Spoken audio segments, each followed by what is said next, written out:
Family, I'm real Mike Rob. Make sure you tuning in to the 3-point conversion radio. They got all of it and they keep it funky. Let's get it.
Yo, what up, what up, what up? It's your man, Mr. Controversy. Did you miss me? Yo, we are back inside the 3-point conversion sports lounge. I got my guy to the right of me, my guy Mace. What up, dog? I should have been a lawyer, man. I should have been a lawyer. Hey, man. I should have been a lawyer. Jeez. Ooh, this is crazy, ain't it? See, I hate everybody in our family was educators because you just do what everybody else do. Should have been a lawyer, man. Should have been a stinking lawyer. But what's good, my brother? What's good? I'm good, man.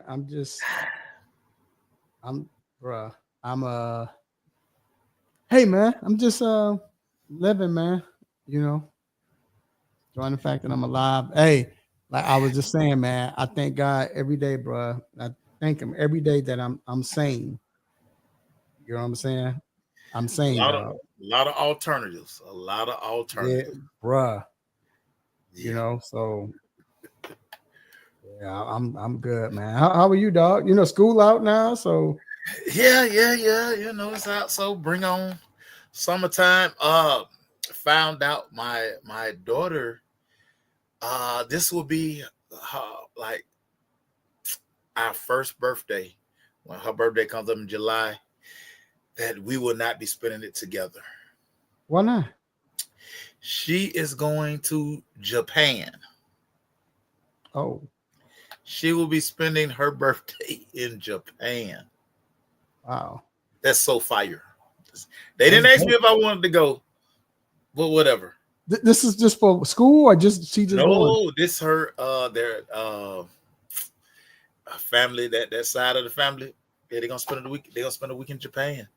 Wow. Again, didn't ask me.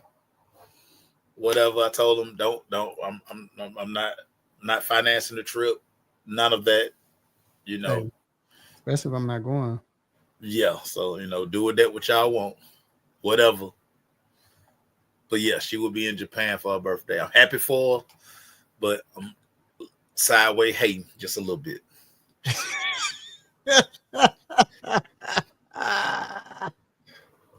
You sideways hate, dog? Sideways hate. Hey, I hear you, man. That's dope, man. I'm trying to figure out what I'm about to do with my daughters and all of that, and you know what I'm saying. Everybody, see where I'm gonna take them and all that good stuff, man. So, but I'm just glad I ain't got to get up in the morning no more. You know, and I mean, a lot of people, I don't know if a lot of people know this. So, I do full time with the company and everything, man. I dedicated all that. But so I was, on my spare time when I can, I go substitute, dog. Hey, man. Hell of a gig. I mean, I was in education for 14 years. Little kid already 5th grade already told me he was gonna swing on me. It's But it's so funny though, man. Thank God for discernment.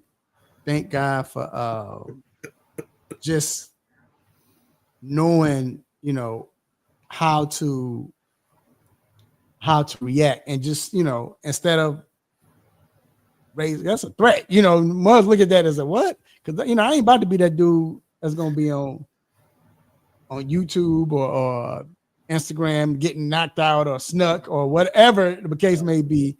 But just to understand his temperament, why he was doing that, and being able to talk to him and all of that. And then and now I'm not Joe Clark, man. Like, I'm not that, Jacob. What up, Jacob? But just I'm gonna tell you what was crazy, Ralph. This when I knew it was time for me to get out of education. okay.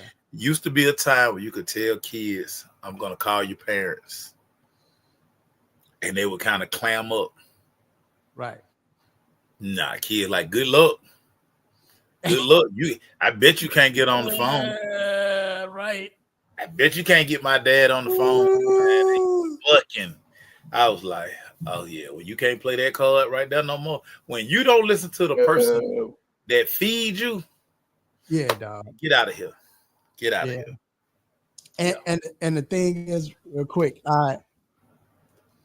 you know, you can't, again, when I realized that, and I was smart with it, took him outside, we talked, whatever, you know. But he tried to do it again. He tried to pump me again, and I had to get stern on him. And when I got the man, he, you know, realized, okay, this is a grown man. But he was a basketball player, man. And I talked to him after that. We cool to this. Every time I talk to him, that's like my, you know, guy I try to mentor and all, you know what I'm saying? So it's, you know, it just teaches you patience. You know, I mean, I'll talk kindergarten. Like, I'm not teaching middle school. I refuse to teach middle school. Middle school, that's that fork in the road, because they could go left or right. Go. So I'm like, nah, I'm good. But anyway, man, we got a great show lined up like always, man. And today, man, we gonna some drama going on, some stuff some unnecessary drama. It's really lame. I can't wait till we get to it, because it's really lame. It's really lame. Even on the football end. So matter of fact, you know, we got to talk about what he's that's why I want to teach public schools. we got to talk the situation. We got to talk Angel Reese and Caitlin Clark, all that situation, how it blew up, whatever. But lame. Right, but the RGIII and the Ryan Clark is like, come on, man. You know, we gonna get on that.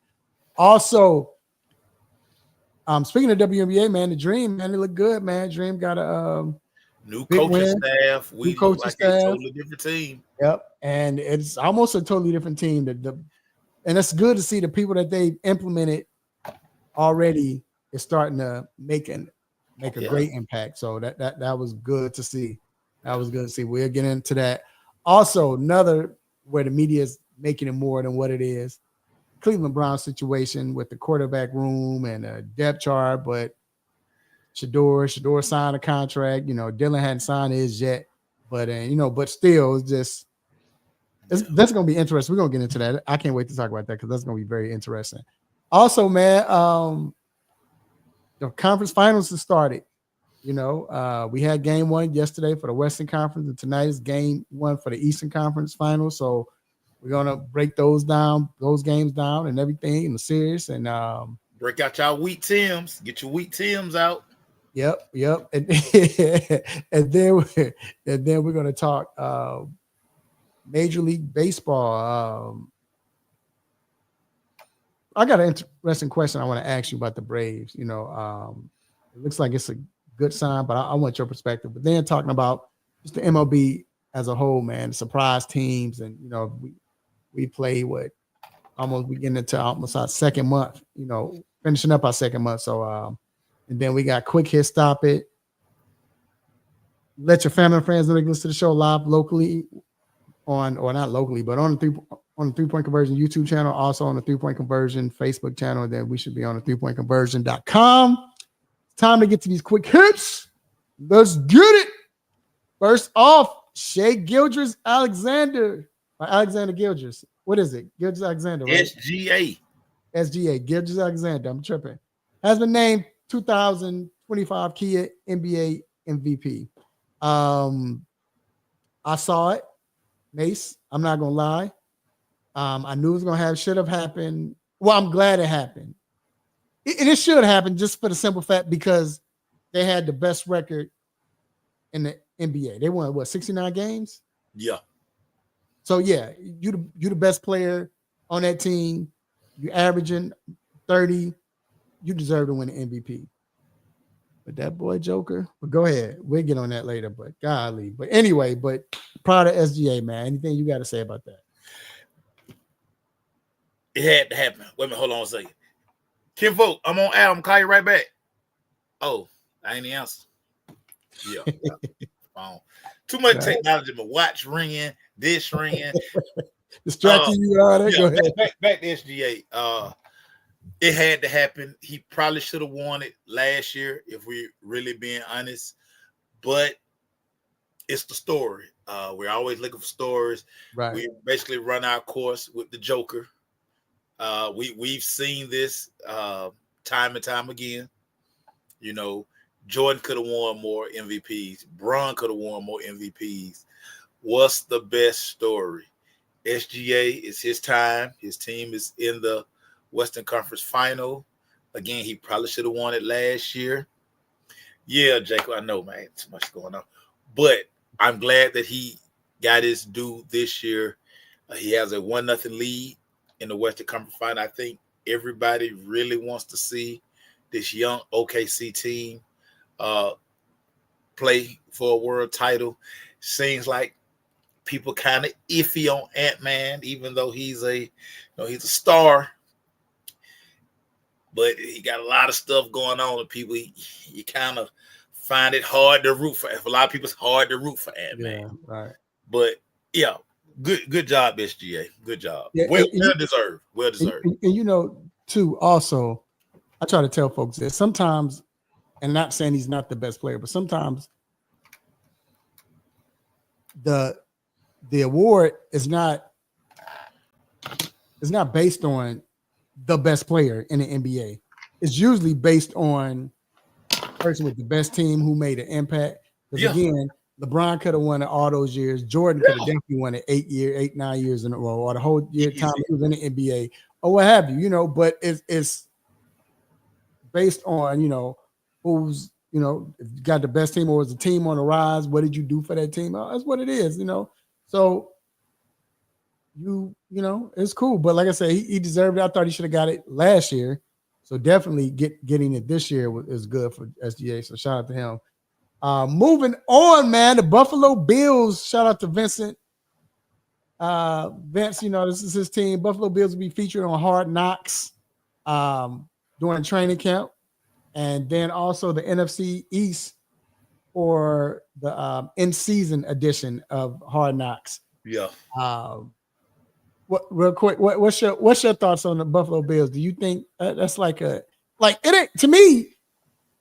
I'll say this: it would be cool if they still had Diggs. I would want to watch it then. Yeah. But right now, I guess it's to get to know the team, but it's not really nobody I'm interested in looking at. No, well, you do have the MVP. You have him, of course, right? You have Josh Allen. Keelan Coleman is probably going to be, if he don't run from the camera, he's probably going to be intriguing. Okay. He seems to be sort of a character. Other than that, I don't know. Right. I really wanted them to do the Cleveland Browns. I thought the Cleveland Browns would have been perfect. But you know what? They did. I think they didn't do them because even though they did Dallas Cowboys like 15 times, but 20, but who counts? But Cleveland Browns, remember they did them maybe 6 years ago, 5 years ago? Rookie year. But you want the, because personally, Hard Knocks hadn't been good for a long time, if we just really being honest. Right. And so I think for Hard Knocks to really work, you have to find just what's the best storylines right going into an NFL season. Right. I mean, Cleveland would have been must-see TV. Well, think about it. Last year, the fact that they did it with the Chicago Bears, I thought it was, even though it might not have been great, but I thought it was intriguing because you had Caleb Williams. Why not do? Yeah, well, I mean, that was a big story. You had the number 1 overall pick. Yeah. So it was like you want to watch that going to the Bears when they're not. But so Cleveland would have been the best. It would have been perfect. You would have had all eyes on TV just to see that. And I'm gonna get into Shador later on because I want to get into that, talk about that. But yeah. So but then the NFC East, because the NFC, I thought that was tight. Because at first I was iffy on the let's do the whole conference. I mean division. But last year was cool, and Tomlin was dropping them jewels, dog. Tomlin dropping them jewels, the one-liners. But the NFC East should be interesting, man. You got Jaden, you got then you got the Eagles. And it's really just like the North Division. It's a competitive division. You know what I'm saying? You got Eagles, Cowboys looking to see what they're going to do, and Eagles is top. And then with the Giants, what's going to happen? And so it's especially with the Giants in there, people would probably just want to see that train wreck. Just what I'm saying. see what the GM gonna do this time. Jameis is gonna be. Hey, but that was gonna be must see TV. Yeah. Oh, of course. Oh, I didn't think about that. Of course. TV. But I will say the Giants, the one they did with the leading up to the draft, that was dope. I ain't gonna lie with the Giants. That was real good. They were saying some dumb stuff, but it was very. Yeah, I mean, we watched them give away Saquon Barkley. I mean, that in itself was. I mean, just right. Everybody should have got fired. Everybody should have got fired after that. But like I said, that's cool to see that. And then last but not least, what I'm really interested in talking about, the NFL owners approved the NFL players to NFL player from each team to be able to represent the USA flag football team in the 2028 Olympics. I think that's very intriguing because this is the thing, Maceo. A lot of people think NFL is just going to run away with that. I tell people, I mean, it could happen. I said it could, but this is the thing. I played flag football. I played in the flag football league. Flag football tough. And the fact that because it's only 10 players, so more than likely you're going to be playing both sides of the ball. So just because you Justin Jefferson and you can throw the ball don't mean can you play defense? Not only that, can you snatch flags? That's the key. Can you snatch flags? It's a real strategy to it. It's very strategy. Yeah, it ain't like all right. I'm a wide receiver, so or I'm blocking, so all I can do is block. Wide receiver, I go this way. I know because I got my other. I'm not the main guy, So, but I just run my route. That's gonna clear. No, it ain't like that in flag football. Yeah. Every little thing you do matters. Every little thing you do matters. Yeah. Yeah. So, I'm gonna tell you who I think is gonna be dope for that. I think Bijan would be perfect for flag football. Oh yeah, without a doubt. It has to be guys. It got to be guys like this, shifty guys. Yeah. Gotta be people who can get out of phone booth. Right. Yeah, gotta be guys like that. Yeah. Because and I think what people don't understand, the field is not gonna be as wide. Right. And I think that's people just think, oh yeah, they're gonna be. They think flat. They think 7-on-7. Yeah. And it's not like that. It's not that. So nah. Yeah. I wonder if Tyreek gonna be able to, if they'll let Tyreek do it. Tyreek been acting crazy, so I don't know if the NFL allow him to go. He gonna be probably in and out of court. Never mind. My bad. Oh, well, all right, y'all. That wraps up quick hits. Oh, that's funny. Oh, my bad. Yo, it's time to get to this hot topic, man. And the hot topic, like I said, it's a combination of both. The game Saturday between Indiana Fever and Chicago Sky was a blowout, but it's always gonna be entertaining when you got those two playing. We're gonna make it entertaining, but the fact that it was a hard foul or a foul to take foul, and I ain't gonna lie, she fouled it. I didn't have a problem with the foul. She kind of pushed her. You know what I'm saying? That's good. It's basketball. I like that. Angel got up and responded.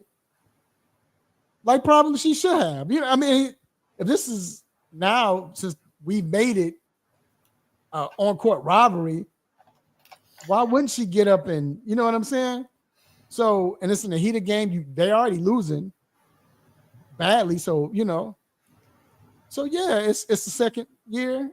So why not? First year, I think Angel would have just got up and whatever. But it's second year now. You know, she's been doing this thing for a minute. You know, Yeah. and she got up and charged her, whatever. She wasn't gonna swing at her. She wasn't gonna hit her. I mean, it's like basketball, like we always see.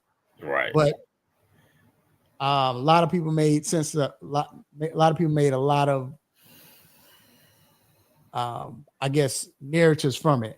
Before I get into the knuckleheads, I'm gonna ask you when you saw that and just your outlook on everything. What did you? It didn't bother me in real time, Right.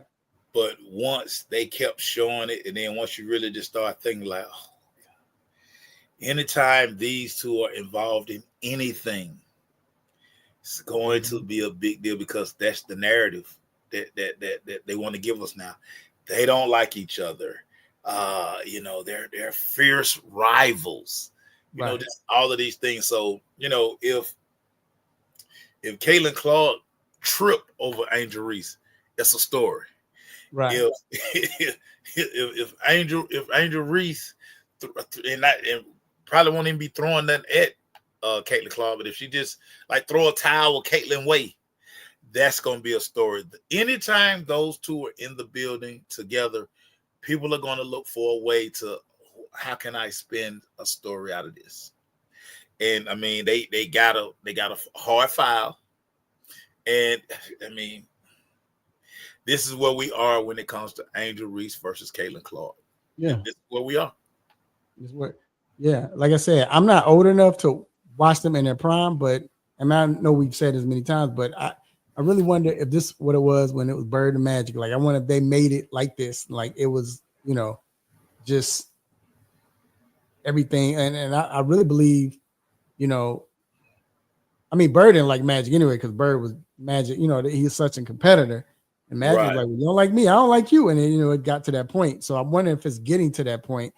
But then we hear RG3 come on and say Angel Reese really hates Caitlin Clark. Yeah. It's not even a basketball thing. Like, shut up. Shut up. Shut up. And this is the thing, Mace, that kills me about that.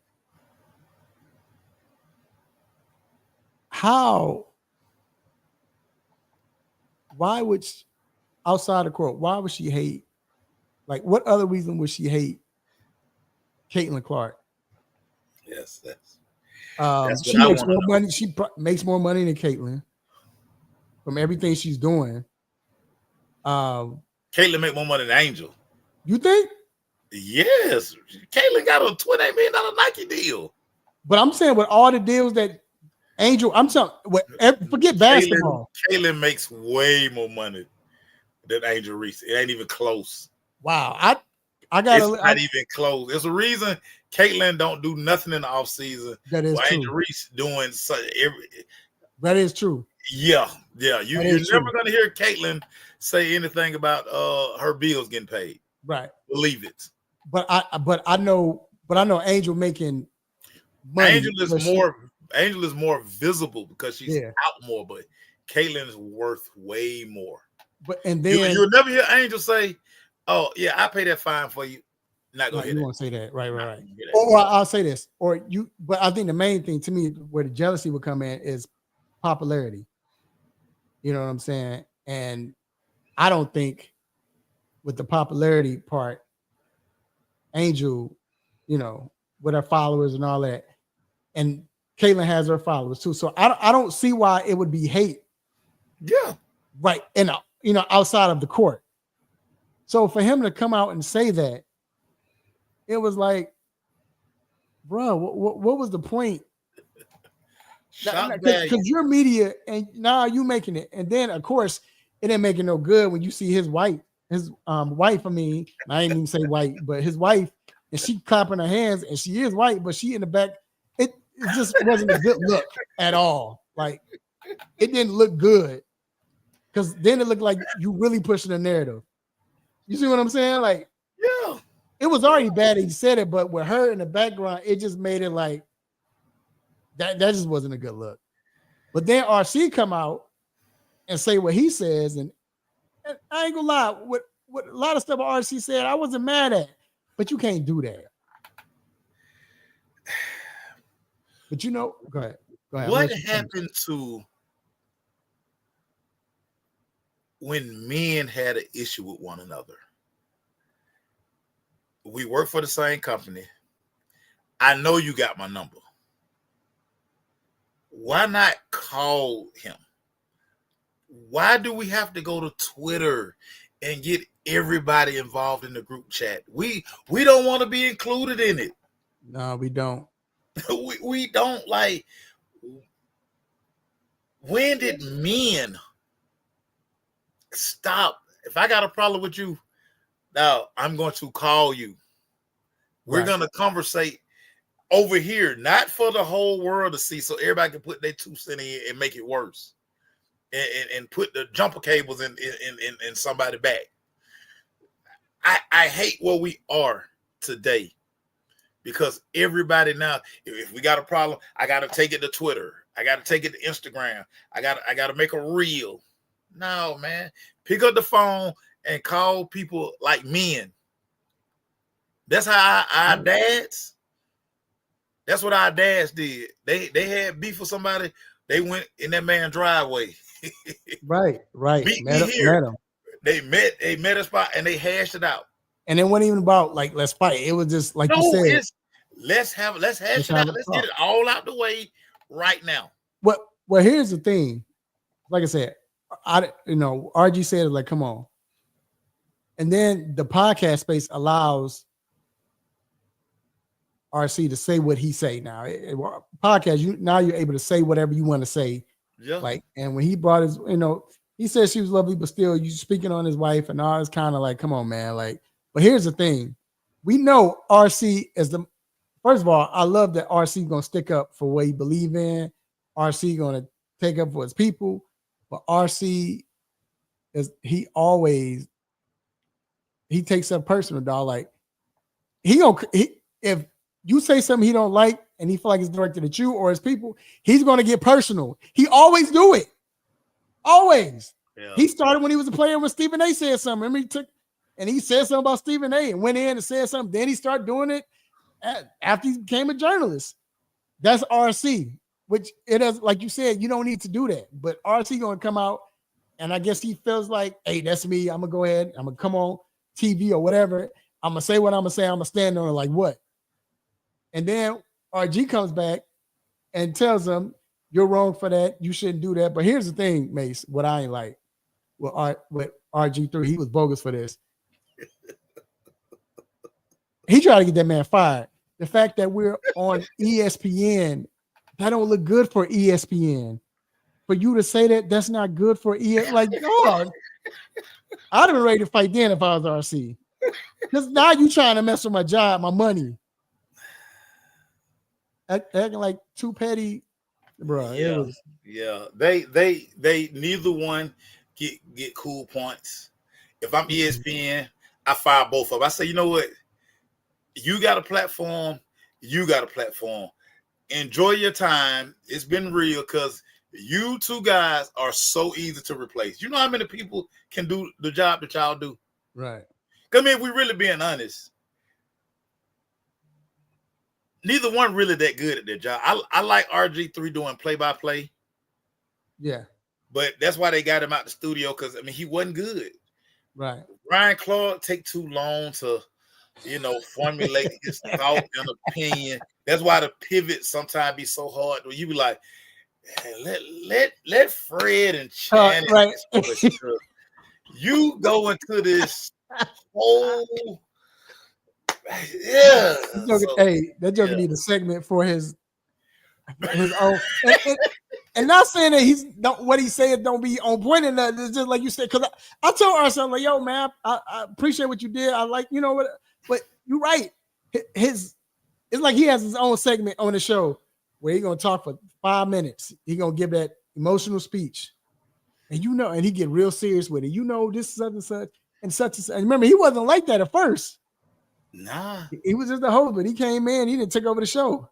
It's about to be called RC, and the others pivot because he. So it's just not good, man. It's not good. But again, I think everybody's blowing up the situation with Caitlin and Angel. I think it was just basketball. It was just good.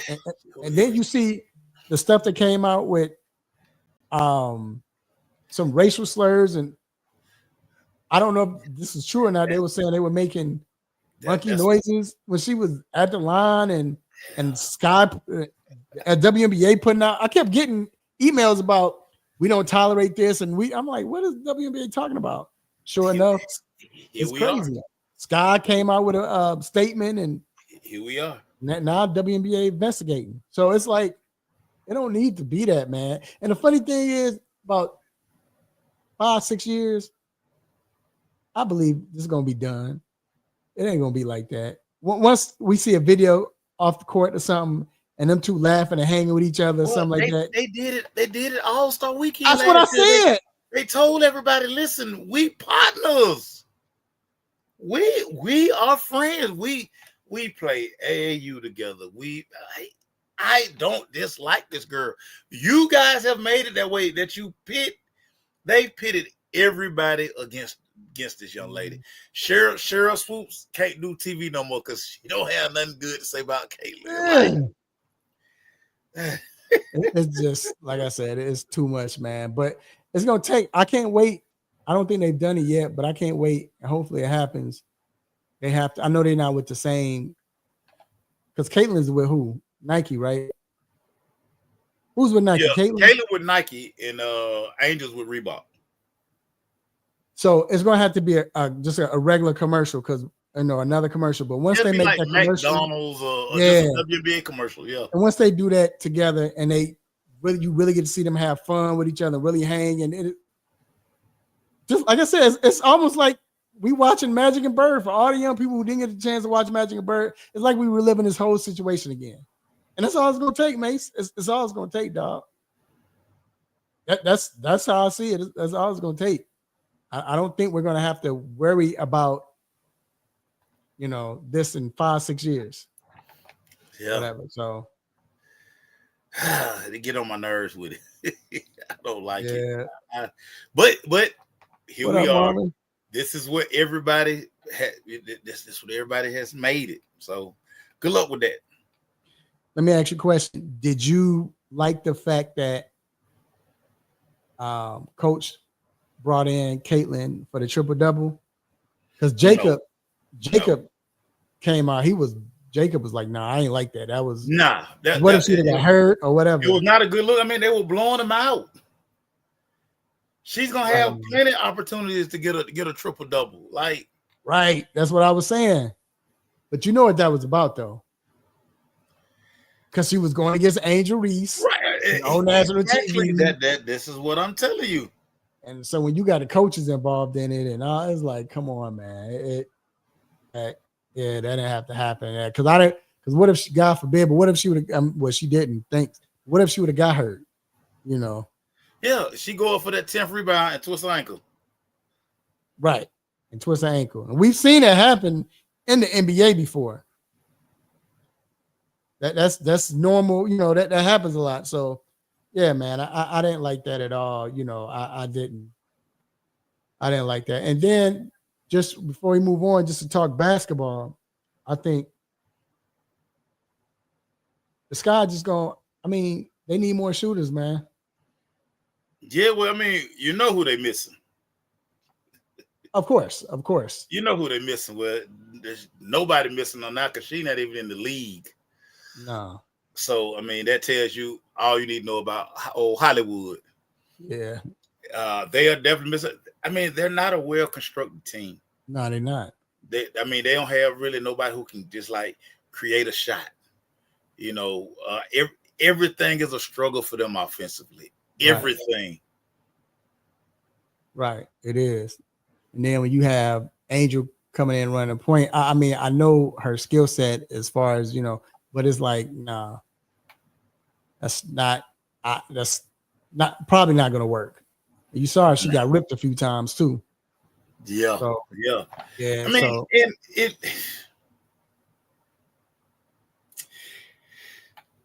she need to work on her game.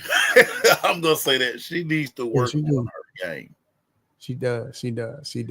I'm just gonna leave that at that. She need to work on her game. And meanwhile, Indiana looks so good the way they're. Dude, they got like 4 scorers. Oh. They look good. But I got it last year. I really did last year. Like, yo, this team right here, they got a nice team. But you could see it last year.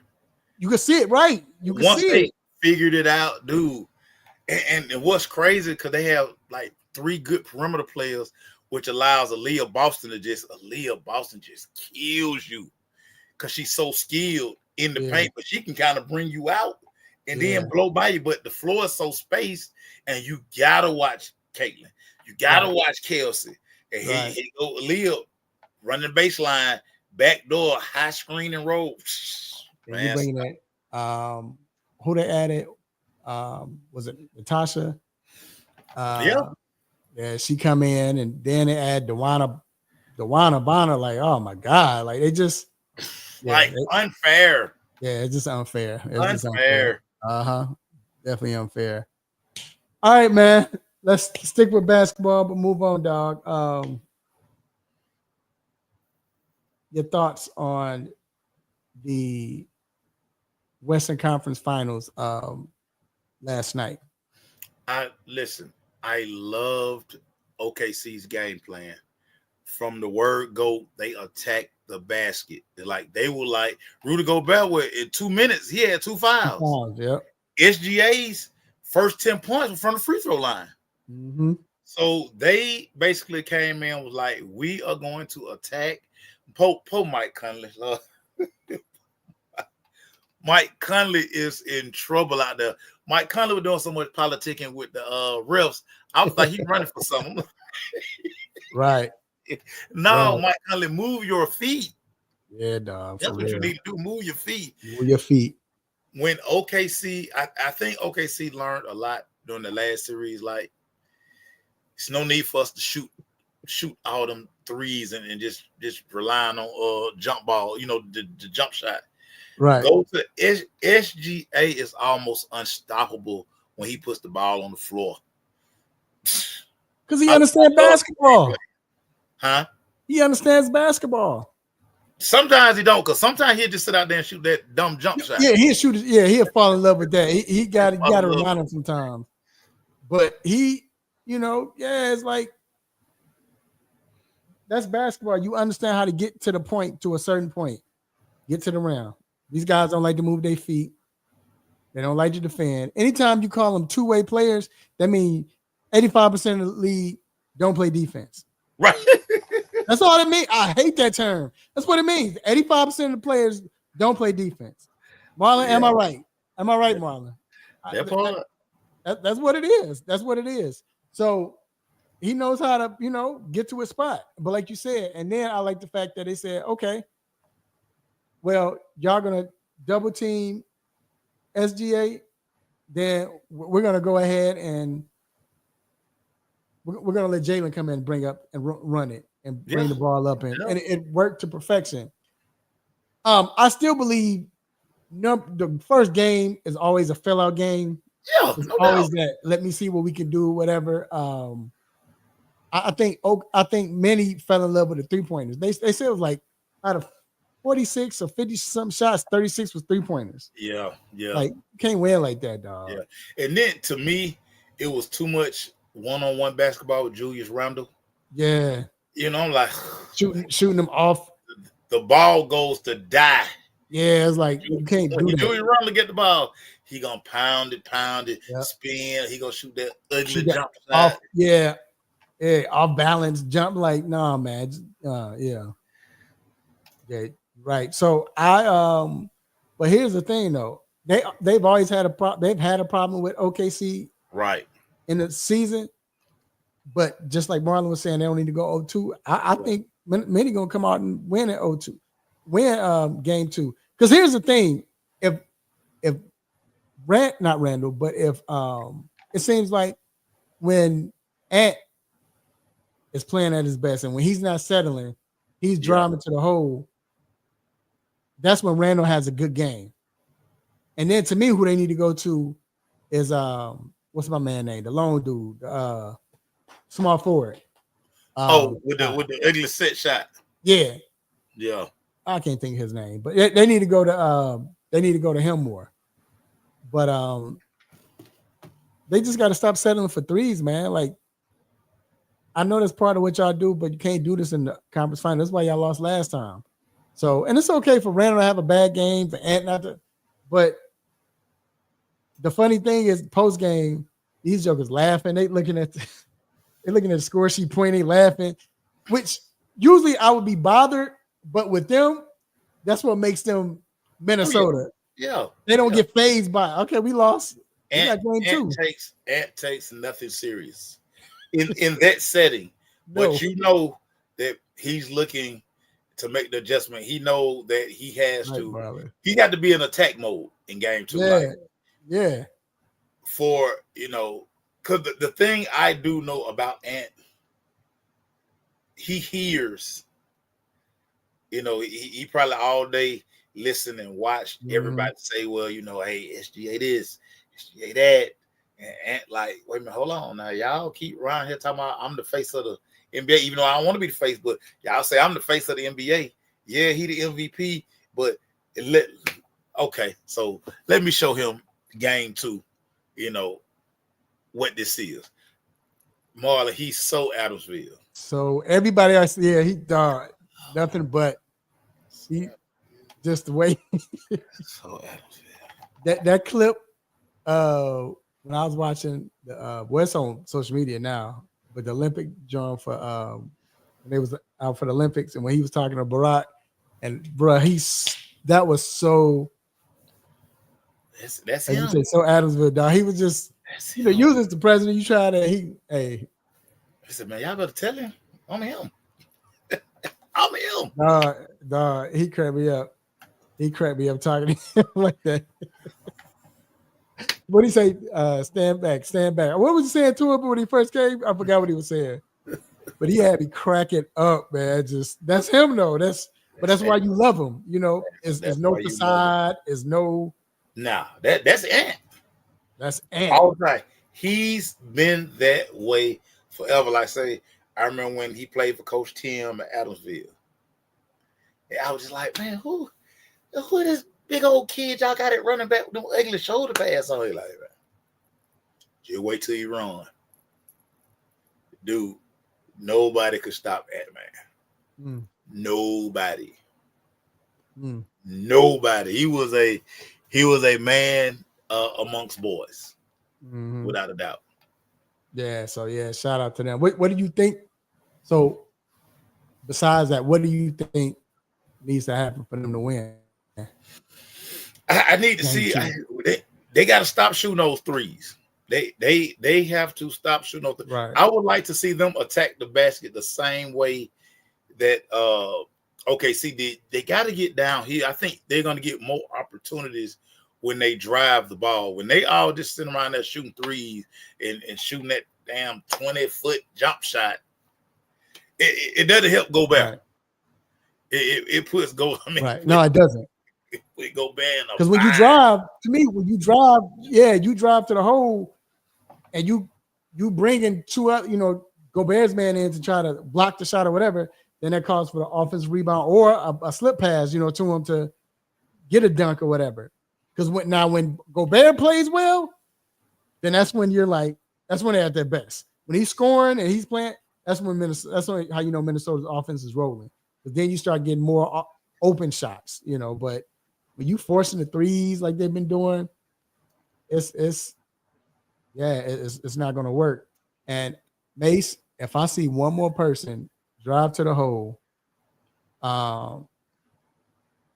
if I see one more person drive to the hole and get to that middle within 5 feet and pump fake, and pump fake 8 times like he don't know what to do. Yeah. I might break my TV, dog. You know how many times I be yelling at the TV, shoot it! Like, dog, when have we got to the point where you drop in just to pump fake and dish it back out? But these dummies, they don't do that. Then they'll go just jump. don't have nowhere to land. Yeah. Like, dog, what you doing? What you doing? So yeah, man, it's killing me. With this next series, what you think gonna happen with this, man? What you looking forward to with this series? I want to see the continued evolution of Halliburton. I don't trust Tibbs. I do not trust Tibbs at all. I just, he won't exceed. At what point does this team wear down? Right. Because his rotations are just super limited. I mean, Jalen Brunson out here playing 46 minutes a night. Tired. His rays or locks, whatever, sweating. Like he's just so crazy. Yeah. You just hope they don't run him to the ground. The thing is, what I want to see, and what I'm like, I guess, excited about is when it get coming out to the end, who's gonna stop? Oh man, you see that? Jesus. Wow. Oh man, hate that happen. Man. Shout out to RGIII's family. Appreciate that, Marlon. Man, it's not, if y'all didn't see, if y'all listen to the podcast, Jim RGIII has passed away. Oh man. That's not, yeah. Hate to hear anything like that, man. So like I said, condolences to his family and to the Colts organization. But yeah, man. That's bad. Wow. That's bad. No. Yeah. But what you expect? Like, who do you think? Because Indiana's been very clutch versus last year. Yeah. They've been clutch in the postseason. And we know about the Knicks. Yeah. So who do you think has the advantage when it comes to that? For some reason, I lean Indiana. And I lean Indiana. I just think Indiana is deeper. I think they're better coached. Of course, Rick Carlisle, yeah. And I just think when we look at this, like when we just look at both of these teams, Indiana, like I have so much confidence that Indiana gonna do everything they need to do. Because again, the way Till coaches this team, this about that point. And right. Lucky for New York. I mean, they won the series, but I mean, come on, if Tatum don't get hurt, but right. Injury part of the game. But I just feel like Indiana, it's nothing to. We're gonna be so frustrated with Tibbs by the end of this series, and people are gonna be like, see. Hey, what I always say when we at the court, when either we watching the Knicks play, we on the court, or like last year when Memphis was playing and Derrick Rose doing this, you always hear me say, boy, I could kick Tibbs in the stomach right now, because I think about how he did Derrick Rose, man. Like, yeah, that makes me upset every time I think about that. But you're right, Mark. He probably gonna have a 6-man rotation.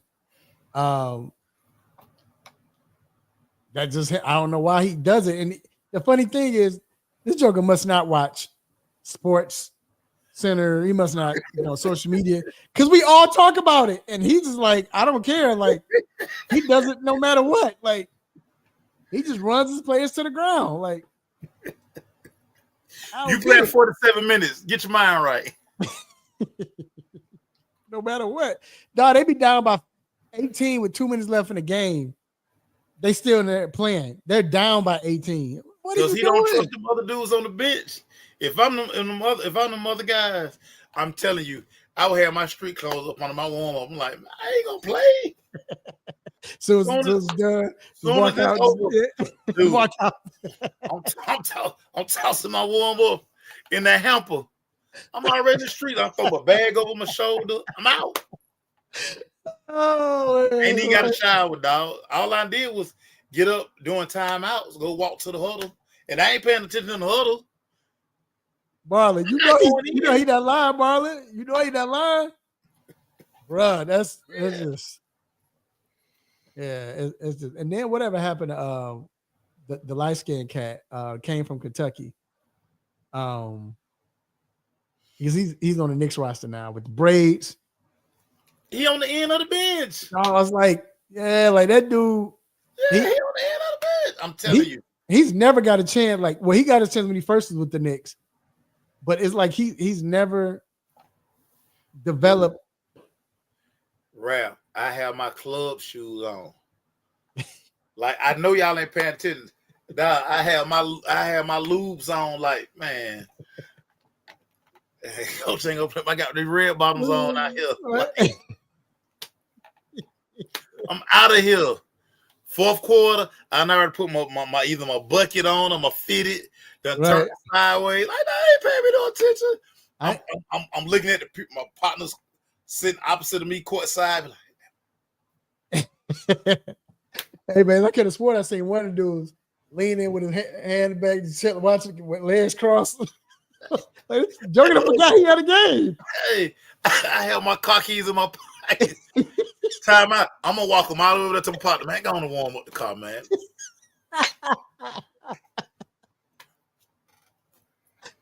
Oh man! And, usually, like post game, which is it's good. We by the time we finish with everything we doing, traffic be gone. Dude, ain't nobody talking to me post game. I'm already in traffic. Marlon, have my watch in my pocket, everything. Everything. Nothing in my locker. I'm just out. I'm out of there. Hey, wait, Tibbs be subbing. Tibbs will have, so when we'll say not Ananobi, what's the who comes in the sixth man? I forgot what comes in. The African guy, the guy with the African name. I can't say his name, but he'd come in, and Ananobi go out. Then when Ananobi come in, then you got Josh Hart go out. Then when Josh Hart come back in, that's when Brunson sit down. When Brunson come back in, then Cat go, like, it's only one man they subbing, dog, and they just rotate like that the whole time. I'm telling you, them other dudes down there, bro. Tibbs be like, hey, you better get your break right now, dog. Catch your breath while you got a chance to sit, going into series, dog, I really think, like you said, because of the depth of Indiana, and I won't lie, Tibbs can coach. I mean, he has to be able to coach because a six-man rotation. He just don't trust guys. He don't trust a lot of guys. But I think Rick Carlisle still was your better coach. Oh yeah, the X's and O's guy. There must only been 6 guys on Tibbs like church league team, or like his JV team when he was in school. So he just like, man, that. Wait, because you on church league like that, so I'm gonna do that in the NBA. You heard Garnett talking about. I don't know if you ever heard the story. Garnett was saying that you never forget he was like they was in practice, and they was just working. Tip was just working them. They working, and they continue to work. And Garnett like, hey, what we doing here, man? What we doing? Hey, man, it ain't like we're gonna be in a game. What we doing? You trying us out? Then he said, Paul Pierce said, Garnett was like, hey. And you'll never be a coach. That's what he was yelling at. You'll never be a head coach. Like,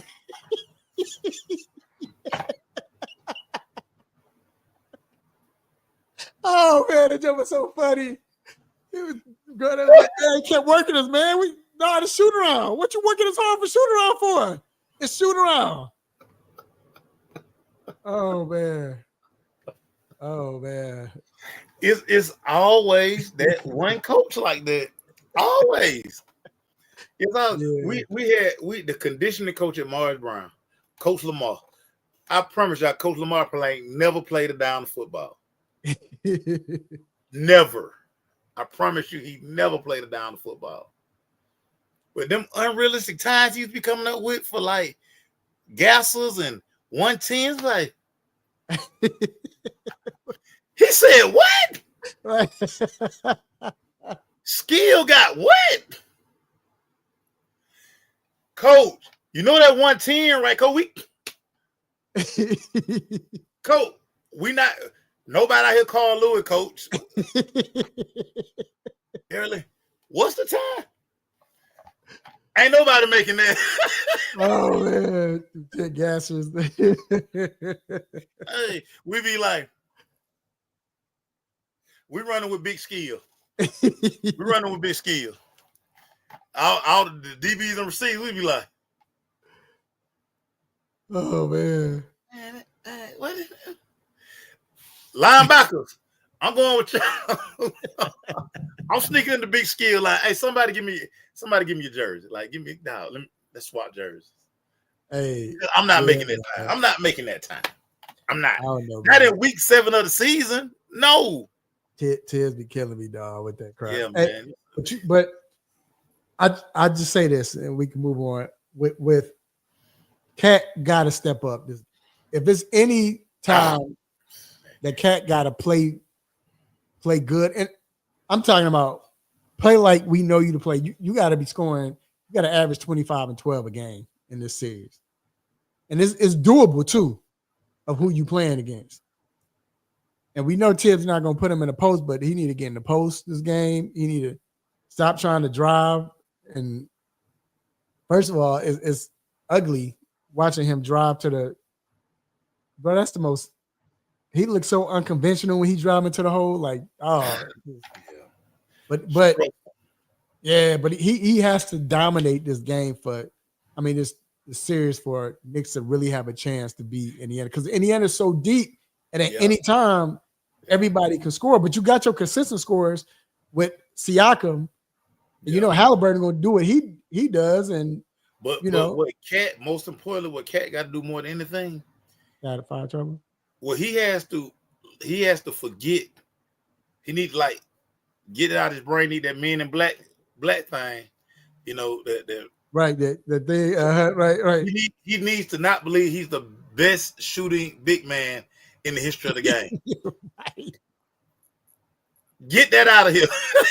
For real. Get that out of here. Yeah. So they won't let you shoot. If that's what you want to do, they're gonna let you do it. He got to get that out of his. He got to get that out of his brain. What's your prediction of the series? I like Indiana 4-2. Me too. 4-2 Indiana. I'm with you. Yeah, me too. I'm going 4-2 Indiana. I think Nick's gonna steal one in Indiana, because Indiana has a home court advantage, right? Or is it? Yeah. Yeah, Indiana does. So I think they're gonna steal one in Indiana, but again, because it's like the other series. Knicks gonna always win one on the road, but they always give up one in Madison Square. Like they don't have home court advantage. You know what I'm saying? Like at this point, Madison Square they might as well play in a neutral site. You know what I'm saying? Because the other teams get more hyped up than the Knicks do. So, but yeah, so I think it's gonna go 6. So I think it's gonna be very interesting, though. Yeah. You know what I'm saying? Yeah. I think I like a 4-2. They're gonna come down to the end. You know, it's gonna come down. It's gonna be close games. It's gonna be dramatic. So yeah, I like a 4-2, man. But, all right, man. Make sure y'all pull your weak teams. I pull my weak teams out. Oh, yeah. My weak teams. I'm ready, yo. Get ready for all the New Yorkers to come out talking. You get here the sun. I meant to wear my Yankee fitted today, B, but you know what I'm saying? I couldn't find my Jeter jersey. You're gonna hear a lot of it was mad heads at Madison Square, man. It's brick outside, yo. It's summertime, mad brick, yo. Mad brick, yo. You're gonna hear a lot of that. You know what I'm saying? So I don't avoid 2 phone calls from my New York cousins. I have avoided 2 phone calls already because I don't have time for it. But yo, it is now time for the most infamous, the most famous. Stop it. segment. Let's get it. Mate, you want me to go first? Or you go first. Go first, man. Go first. I'm gonna go first, man. I can't decide which one I.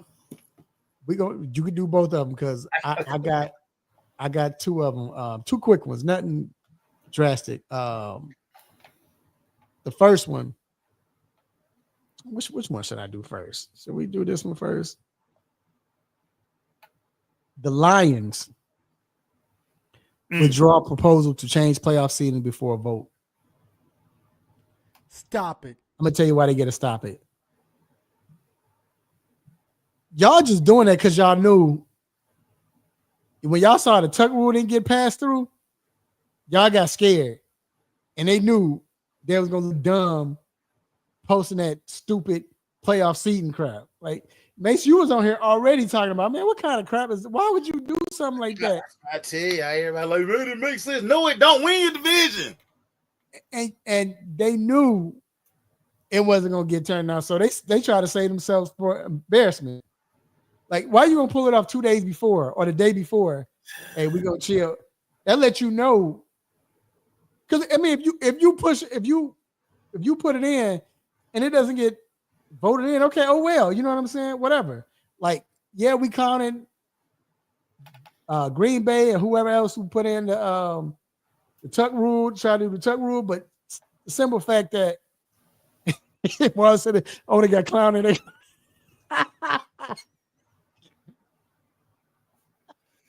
Yeah, dog.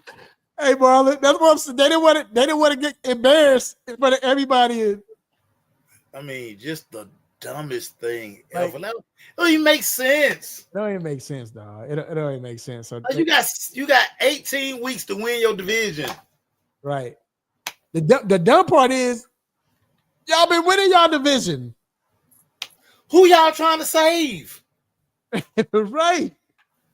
So yeah, so they definitely get a stop it. And then my next stop it, it goes to the NBA, and I'm gonna tell you why it goes to the NBA. Where are we at? Let me get this. It goes to the NBA because they actually came out. I understand you think you're supposed to have to do this, but you don't have to really do this. So the NBA gets to stop it for the NBA All-Rookie team. Furthermore, they get to stop it for coming out with a second All-Rookie team. Stop it. Stop it. Hey, the first All-Rookie team goes to Stephon Castle. Okay. Rick of the year. Okay. Yeah. Zachary Ricochet. Oh, okay, maybe. Okay.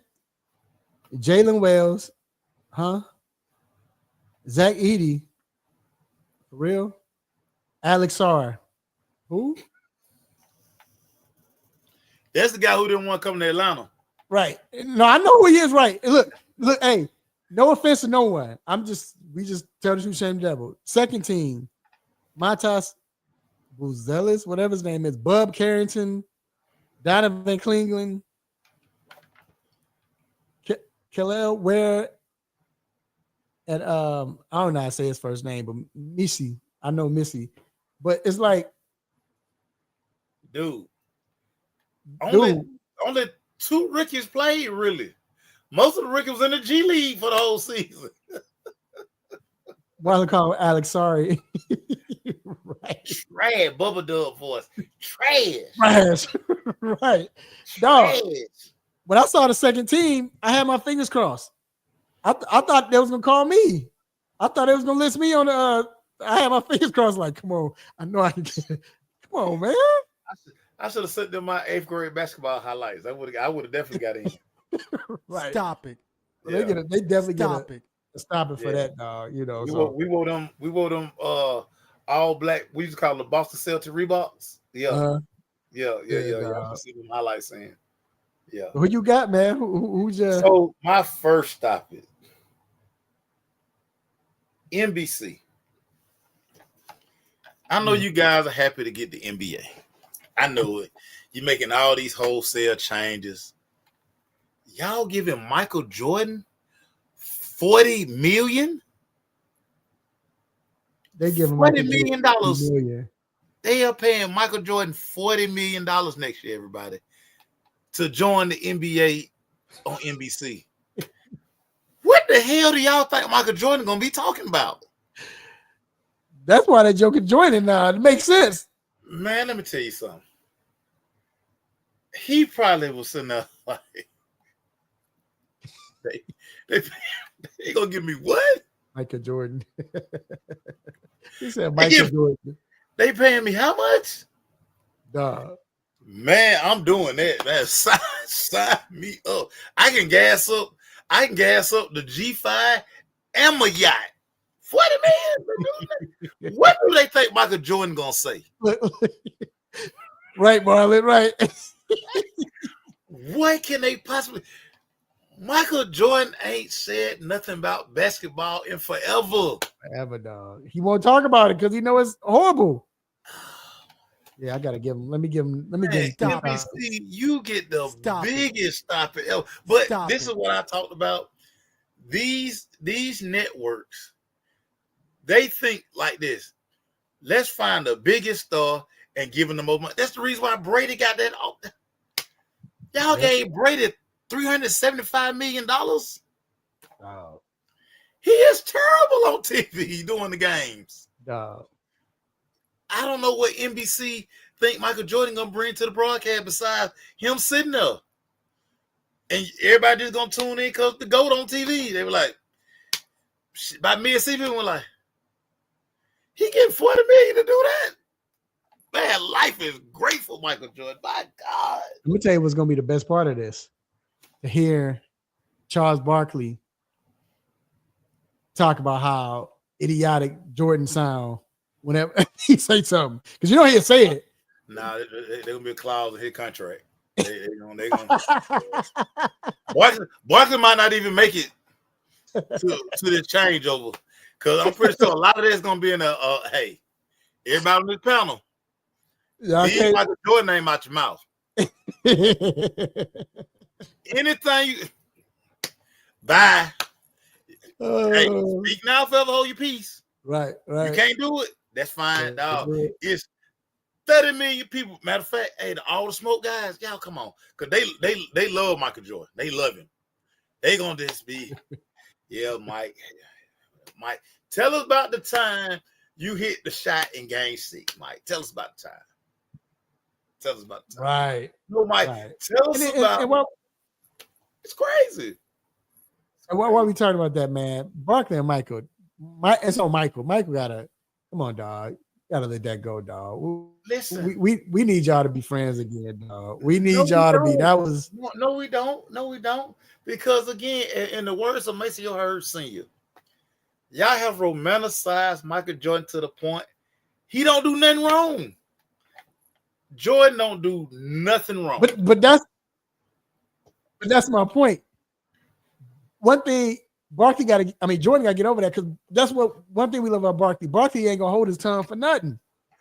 And honestly, I think that's what. But why is Jordan gonna do it when we done gave Jordan the ultimate pass? Jordan get the ultimate pass. You can't say nothing about Michael Jordan. Nothing. You will get blackballed. Say something bad about Jordan. Say something bad about Jordan, and he kick you out the circle. Yes. It's got to be a clause in there, and that's what Charles was saying. Talking about you got too many yes men. Don't nobody want to. Yeah, they gotta. Everybody want to be in the circle. If you're not in the Jordan circle, guys like you don't exist. Like man, who was all over there? Man, Jordan don't like them. Don't say their name, man. don't say their name. And my second stop it. The University of Tennessee. Now, the University of Tennessee, they've decided they are going back to Adidas. If people remember, they were with Adidas. When they decided they were going Nike, Sales went crazy. Tennessee, I mean, once upon a time, you couldn't find nothing Tennessee. Nothing. Right. They went Nike. Life was great. They are going back to Adidas. Give Tennessee and all the good people in Knoxville the biggest stop because they are going back to the bottom of the barrel. They're going to be on clearance tracks across the world. Stop it. They crazy. Stop it. Stop it. Yeah, What is why would you going switch on, from Nike Tennessee? anyway? Why would anybody switch from Nike? It's like Auburn has had a long relationship with Under Armour. Boy, Auburn can't wait to June 1st. They are Nike school now. Yeah. They can't wait. Hey, Marlon owning something. Yeah. I mean, Notre Dame. I mean, they were there, Under Armour, but man, get out of here with that, man. Do you know how ugly y'all jersey gonna look again with that ugly Adidas logo at the top of y'all shoulder pads? Ugly. With them ugly. Man, get out of here, Tennessee. I'm with you. Hey, so we saw. You know they're gonna be ugly.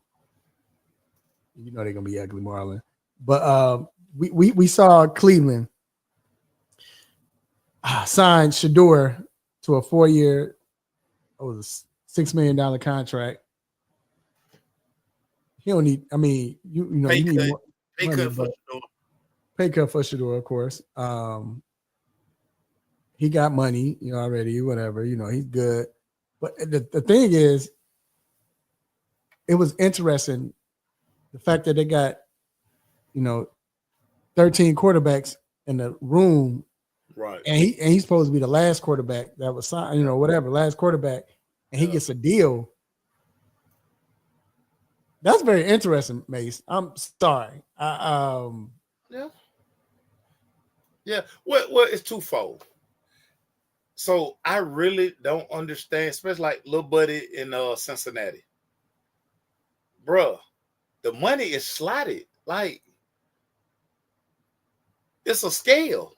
Mm-hmm. You're not going to, where you got drafted, this the money for your slot. Right. Like, what are you negotiating? Right. Oh, everybody know from 1 to 199, 299, 399, whatever it is. You know the money.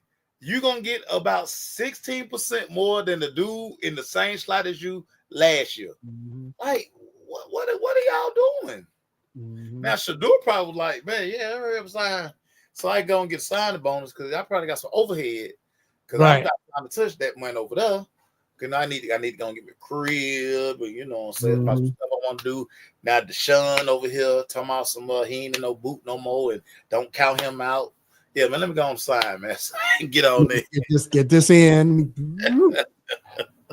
But the quarterback room is very interesting. So like the depth chart right now that they have Kenny Pickett number 1. They're saying it's probably going to be Mary Kate. Shout out to Mary Kate. Mary Kate, cool. Man, Miss Cabot. That's my dog. Yeah, I call her right now and she'd sit and talk. Hey, Raphael, and just talk about Cleveland, whatever. I had to have her on the show. You know what? That's what I'm gonna do, dog. We got to get her on the show. But Mary Kate is cool, but she was saying that it's more than likely it's going to be number 1 Kenny Pickett. You got Kenny Pickett, then Gabriel, then you got Flacco, and then Shador. Dude, I think Joe Flacco not gonna make it to count. Nah, me neither. That's what somebody else was saying. I don't think I really believe Cleveland is not winning anything. No, they're not winning anything. There's no need. Joe Flacco, bye. We don't need you around here, Joe Flacco. Go on and drive your minivan. Let's see what we got in these youngsters. We already know Kenny Pickett ain't no good. We already know that. We know that. Let me ask you a question. Do you think we can see something to where, because I know Pete Carroll is totally different. You know, he's wild card. He's always been like that. But do you think we can see something where we'll be where like we saw with Seattle when they drafted Russ 3rd round, and they just signed I can never think of his name, Matt Flynn. To the nice back then that was nice, good money. Good money. And that joker didn't even play it down. It was like, we good now. We'll take that loss. Do you think we can see that? Whether it's Gabriel or Shedeur, do you think we can see that? No, I think we can see without doubt. I've continued to say this because me and one of my partners, we got a bet. He just like, man, they're gonna cut Shedeur. I'm like, dude, no, they're not. They're not gonna cut you. No. Can't you just tell from Jersey? No. Shedeur is gonna be such a draw for them. Again, Cleveland gonna be sorry as hell. Sorry. Joe Flacco over the head. Kenny Pickett is not good. Let Gabriel and Shedeur battle it out, and let's see them quarterback. Whether Shedeur start the season, if he hit the wall, throw Dylan Gabriel out there. Either or. But I need to see what I got in one of those guys to decide if I'm gonna have to get in the super sorry sweepstake next year for Drew Aller, Carson Beck sweepstakes, because Arch Manning is not coming out. Everybody, I wish everybody would stop throwing Arch in there. Arch told me to tell you. He sent me a text to send me a DM. He was like, tell them folks to stop. I make too much money in Austin. I'm not going no sorry team in the NFL. That's what I said. I was like, that's not happening. And again, I mean, Cleveland might end up with a starter. It might be Gabriel. It could definitely be Shedeur. I mean, to me, I think the thing what's going to happen is I feel like because you saw, like we talked about, the GM and the coach didn't look happy when they picked Shedeur. They didn't look happy for whatever reason. It was like, we don't want him. Cleveland. That's why they're not happy. They live in Cleveland. but to see whether Shedeur, because they picked Gabriel the 3rd round? 3rd round, yeah. So to see one of them come in and work, like I said, we saw it with Seattle. It worked out. It worked out perfectly with Seattle. The next thing you know, okay, we got a franchise quarterback. Took us to the Super Bowl twice. Won a Super Bowl. Should have won a Super Bowl. Yeah, should have won 2.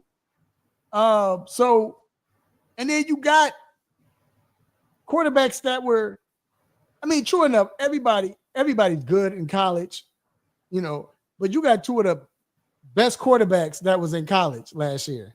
Yeah.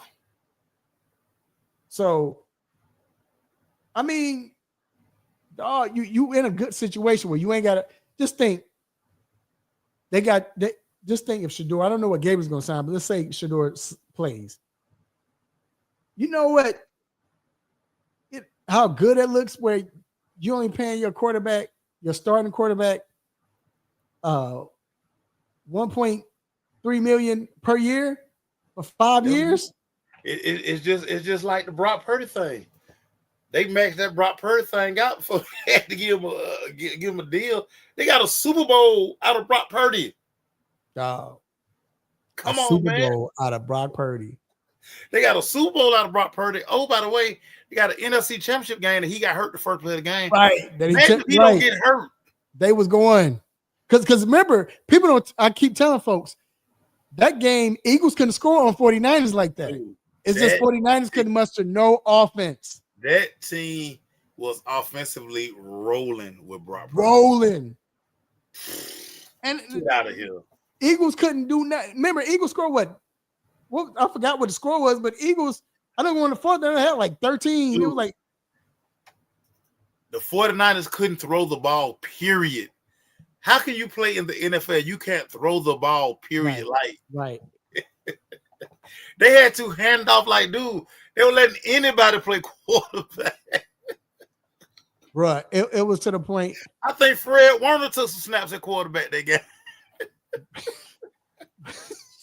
But it was horrible, dog.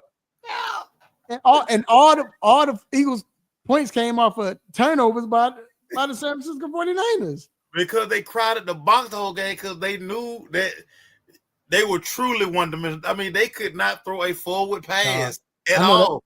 That one quarterback, the brother that came in, that joker was spooked. They came in, that joker was like, wait, what you mean?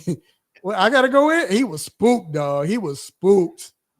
Like he was spooked. Yeah, Josh Johnson, he was spooked. He wasn't ready, Marlon.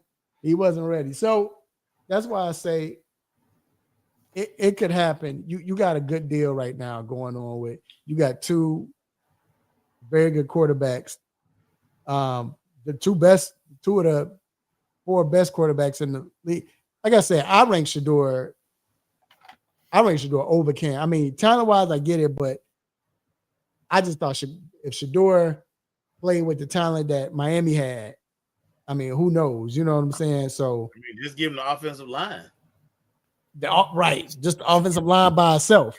Line. So Yeah. I mean, and then what Gabriel did in Oregon, I like again, you just sitting pretty right now. If you're the Browns, man, at quarterback, like, don't worry about getting Peyton when you got somebody. That's the problem. Sometimes you try to do too much to get this one guy when you already have what you have. Like it's like we're gonna pick on him. I don't care. You got some women that have the perfect guy, but these jokers trying to the perfect guy for them, but they trying to get a perfect guy and lose out. Now you wondering, dang, the right guy I had him. He was willing to love me, do this, take care of me, respect me, all that. Now the guy you thought was perfect just don't care about you. You know what I'm saying? Like, don't mess this up, Cleveland. That's all I'm saying. don't mess this up. That's all I'm saying. I want to transition to WNBA, bro. What? I know we talked about it a little bit, but we got to talk about the dream. Love what I see from the dream. Love what I see from the dream. You can see the difference in culture. Mm-hmm. You can see why certain players aren't here. Mm-hmm. I mean, everybody who sat around me all last year, I was always baffled every time Haley was in the game. Yeah, dog. So it's no surprise that, you know what I'm saying, she didn't. Haley was cool too. She was cool. Yeah, I mean, great. She has a great future in modeling. Yep. If she wants to do a lot of that stuff right there, because she's a very good-looking girl, all these things, but she just could not lead this team. And she's feminine. But go ahead. She could not lead this team. Right. And even though my girl, Jordan, is hurt, but you can see the different style of play that we have. Yeah. It's a different mindset. And I think we lose that game. That team last year would have lost that game last night. And I think the fact that they did win like they did is going to give them confidence. Like, you know what? Especially for the players that's been there. Like, okay, we might have something. And you could tell BG's presence off the court or in practice or whatever is rubbing off on Ryan and everyone. Man, dog, this is the Ryan we wanted to see. This is what we've been waiting for. Man, she was the number 1 overall pick in the draft, and we ain't seen it yet. Maybe the rookie season, but that's it. But that was it. It was in spurts. It wasn't like right. You look at other like number 1 pick, other one people like, oh, she it. She ain't been that. Right. No, she'll score 50, and then she'll score 10. You right. And we won't see that 50-point Ryan. They come out once a year. Can't have it. Can't have it. Okay, so to see that, and I like that. And then Brianna Jones, man, what she was doing in the paint, and like I like this squad. I like the mental makeup of this squad. I like the up tempo offense. This offense now, of course, y'all already know who I swear Alicia Gray is the best player on our team. Yeah. But this offense that we're playing in now really gets her going. Right. Because she don't have to be stagnant. Now, so many times last year, she kind of had to stand around, or then she would have to create because everybody else was standing around. So she had to be the only go-getter. But now, because everybody is moving, like night and day. And listen, we love Coach Wright. Mm-hmm. We went to bed, right? We did. But the makeup of that team last year, like say, Haley would be out there, and she's giving us nothing. She was always in the negative. Then when she scored, you would be Haley scored. Yeah, I don't know why. I never understood. I was saying that. Why is she starting? Why is she? But yeah, I can't wait till Jordan get healthy, man. I hate that she's hurt again, but yeah, man, I like what Atlanta is. And there's gonna be a big game tomorrow, so we get to see them. Get to run it back. Ed says not enough shooters, worst offense in the league.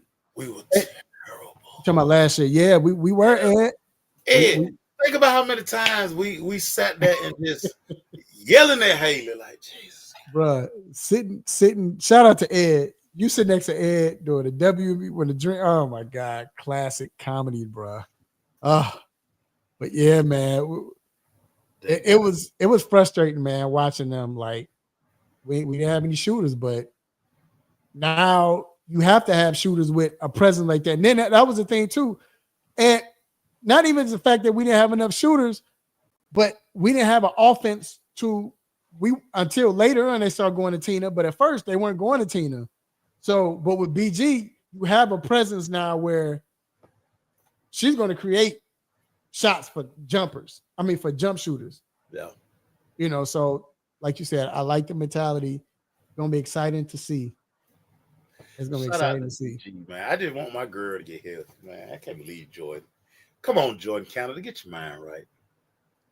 Hey, shout out to BG because BG always messed with, and I'm gonna tell her this when I see it. She always messed with the 3-point conversion when she was with Phoenix when they came here to play Atlanta.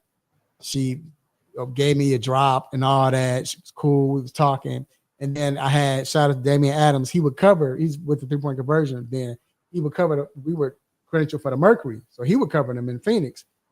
And, he always asks questions every time her famous quote, every time she see Damian, oh God, here come the 3-point conversion. What y'all gonna ask us? Here come the 3-point conversion. So she used to always mess with us and, but she rocked with us, you know what I'm saying? But her and Diana, man. So shout out to them, man. But shout out to her. Real quick, shout out to Shea Gildas Alexander. He just bought his whole team Rolexes. Yeah, shout out. Shout out to Shea. That's dope. She acting like a running back. Remember Barry Sanders and Emmett back then? They buy their front line, the offensive line, Rolexes and all that. In the offseason, shout out to them. We was cooking Haley. The lack of PG was Jordan out is going to hurt Atlanta this year. They got Ryan playing backup PG, and I don't like that. How long is Ryan? Jordan supposed to be out? Hell no, man. They think by them not telling us, they think it's. Somebody, a little birdie told me, man, it could be an MCL or ACL. Bro, when she get hurt? They stay healthy. When she get hurt? In the preseason game. Oh yeah. Yeah. Man. Killing me. Yeah, that's. I like to see the mismatched shoes. Yeah, I know, right?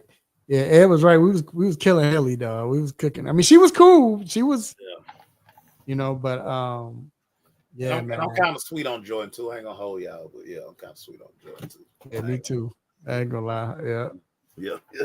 Hey, look, I would talk about Haley, but I was sweet on Haley. I ain't gonna lie. Like everybody was sweet on Haley. Now I told you, hey, outside of her game, Hey, I did that. I remember I did that one-on-one interview with her, and when she left, like I didn't know she was just so cool, but she was just feminine and I Glaze looked at me and I was like, bruh.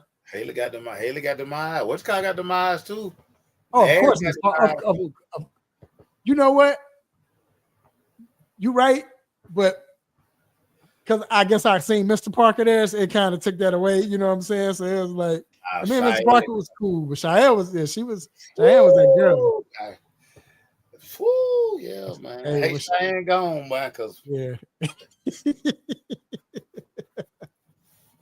Well, yeah, man. And the funny thing is, isn't it crazy? Like that's when I really noticed TV really adds weight to you, make you look bigger than what you are. Because even with because Cheyenne don't look, you know how the TV make her look like she's not, you know what I'm saying? Yeah. Nah, it make it look like she she's slim with it. Yeah, Even with Camilla. Remember we saw Camilla play with Chicago. Remember we was like, oh yeah. Cardozo. Yeah. So the TV don't add justice, but like I said, man, we can't wait. We're gonna be there tomorrow, having fun. Hey, I know you're gonna be there tomorrow, right? But you gonna be there tomorrow? Maybe. No. I got it, man. I got it. The time don't coincide with Pops. Don't coincide with Pops. Right. Okay. Yeah. That I really needed that game to be on the weekend. Right. Yeah. But they'll be back, so you know. Yeah, they'll be back. Yeah. They already played them 15 times already anyway, so they right. I mean, damn.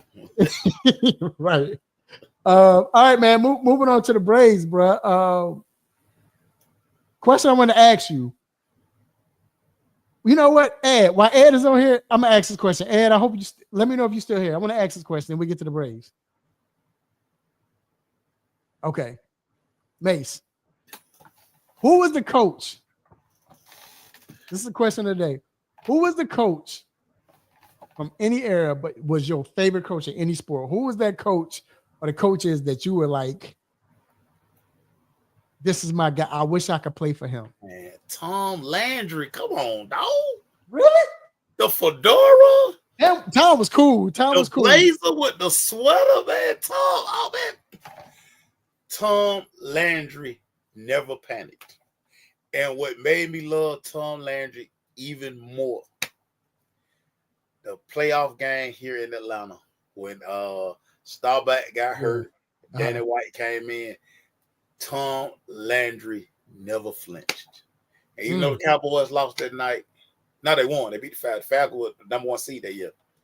He never – Staubach went down. Tom Landry didn't even go check on Staubach. He walked straight over to Danny White, talked, arms folded, kept it moving.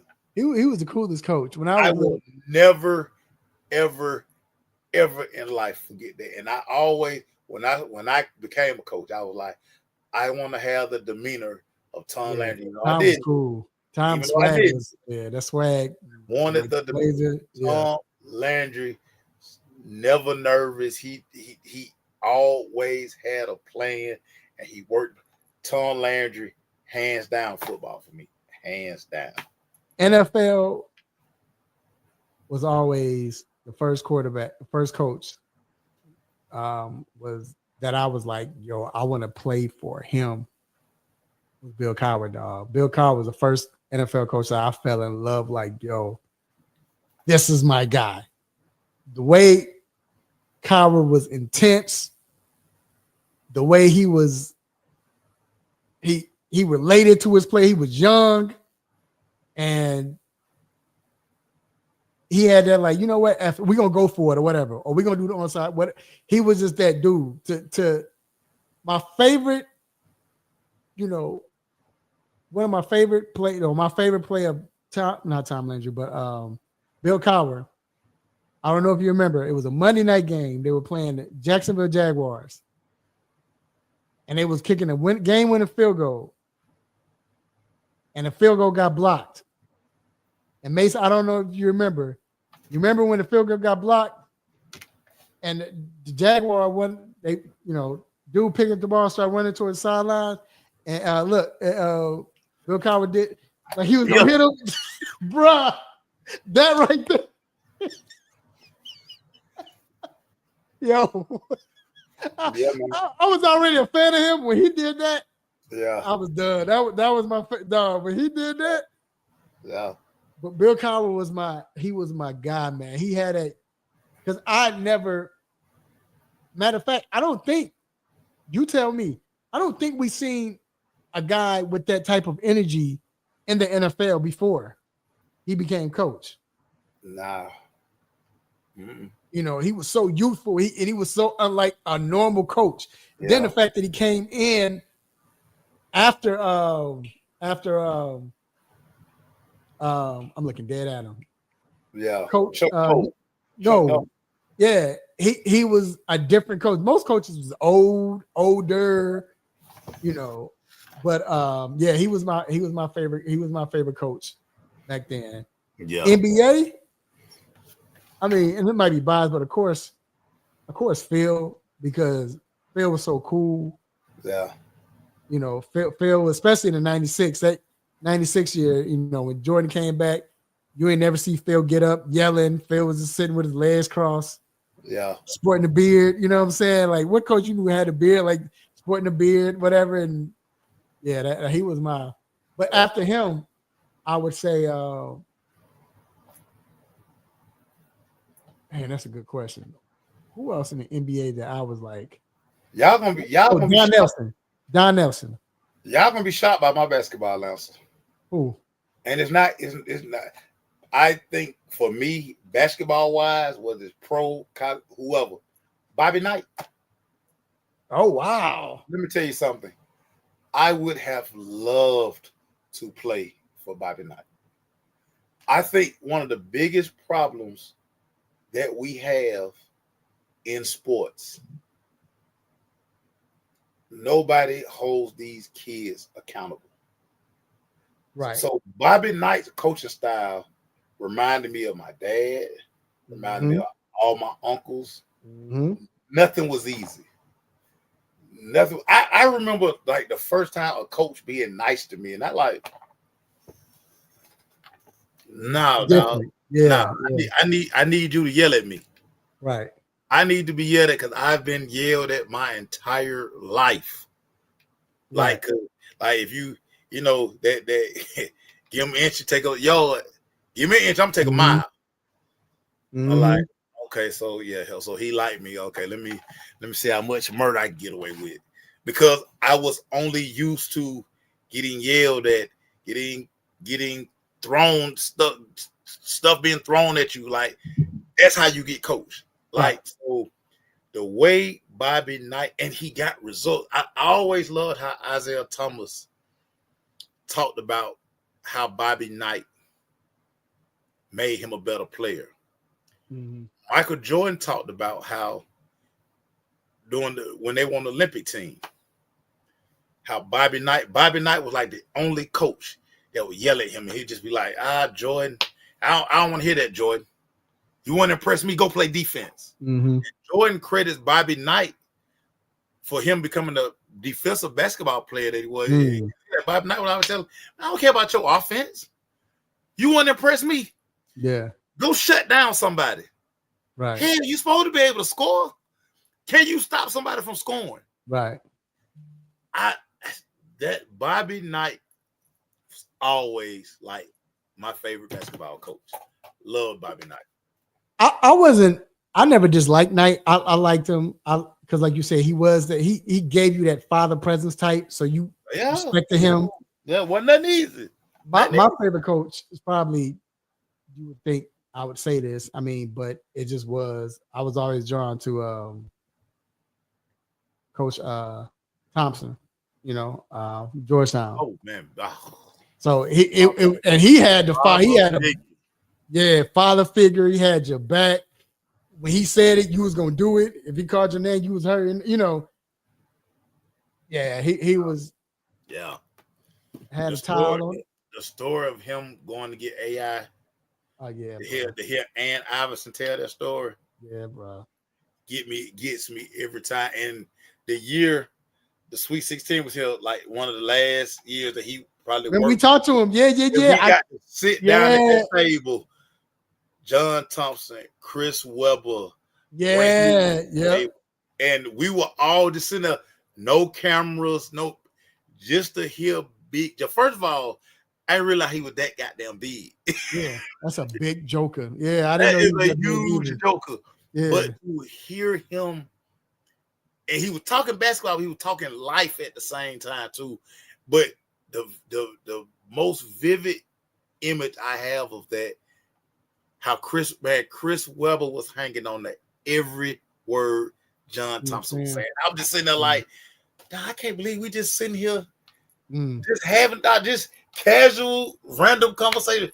John Thompson was kicking so much knowledge. I was like, this crazy.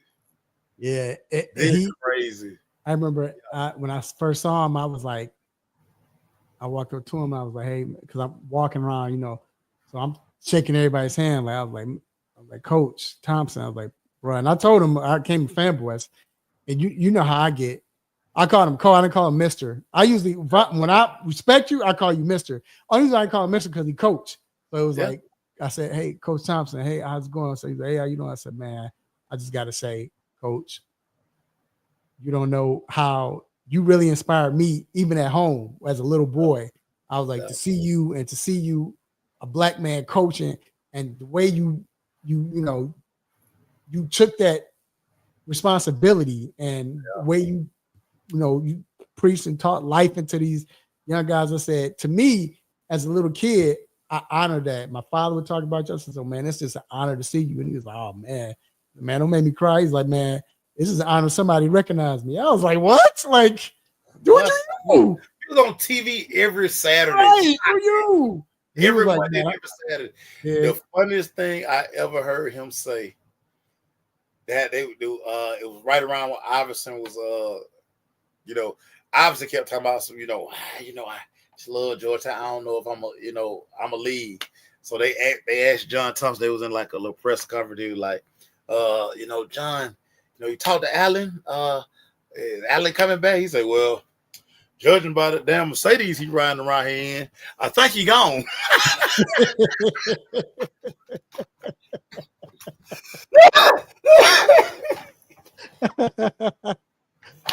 Man, best coach, man. Best. Oh, I miss him doing TNT. So yeah, man. Yeah. Baseball. My couple of guys in baseball. So believe it or not, I know who I hate. Everybody know who I hate.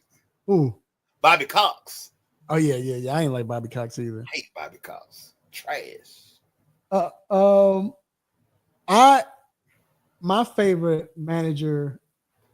Believe it or not. I mean, of course, Dusty. That goes without saying. I love Dusty, but I love Cito Gaston. Good one. Love Cito Gaston. I love the way he was so cool and just, but and you cannot but like Tony La Russa. Because Tony La Russa had a swag. But my favorite one was Joe Lee. I'm looking dead at him. I just had him. The Yankees coach. Just coach Cardinals. Also. Joe Torre. Joe Torre come out, he had a hand in that back pocket, and he just walk in and just. A lot of people hate Joe Torre because all of a sudden, once he left, he learned how to coach. Get out of here, Joe Torre. I love Joe Torre because he's coached Cardinals and he coached. Ruined the Braves. He ruined the Braves. Like, dude, get out of here. When he started winning with the Yankees, I was like, man, that's bogus. I ain't gonna lie though. Another manager that I was rocking with a lot. I ain't gonna lie, was Lou Piniella.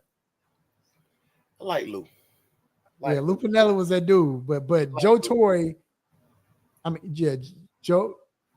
Not Joe Torre, but Joe. Is it Joe Torre? Not Joe Torre. Joe. Am I saying it right? Yeah. Joe Torre. Okay, yeah.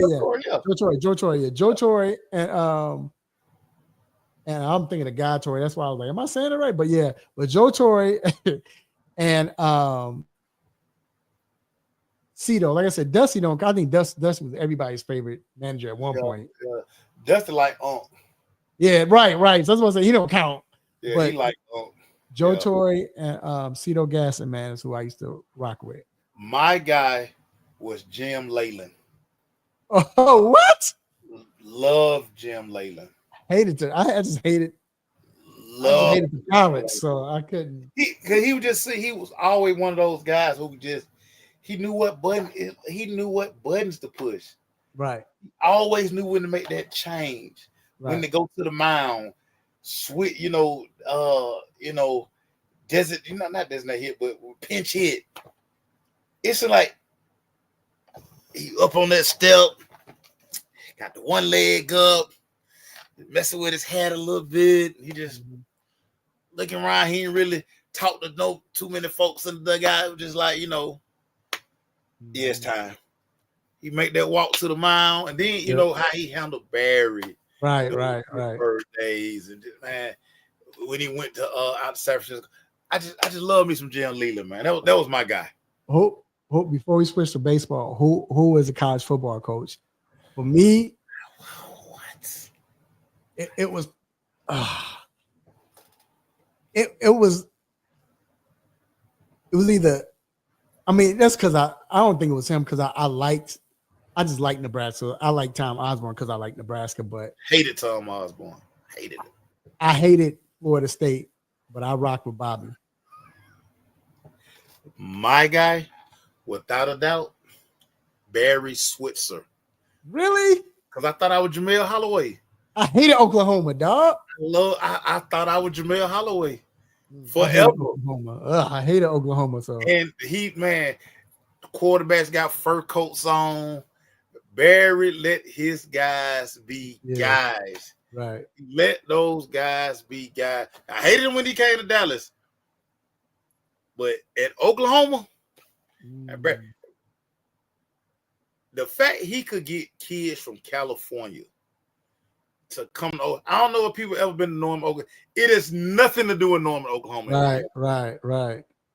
It's nothing to do with Norman, Oklahoma, but go see OU football. So what they did from January to August, I mean, probably why they all got in trouble all the time.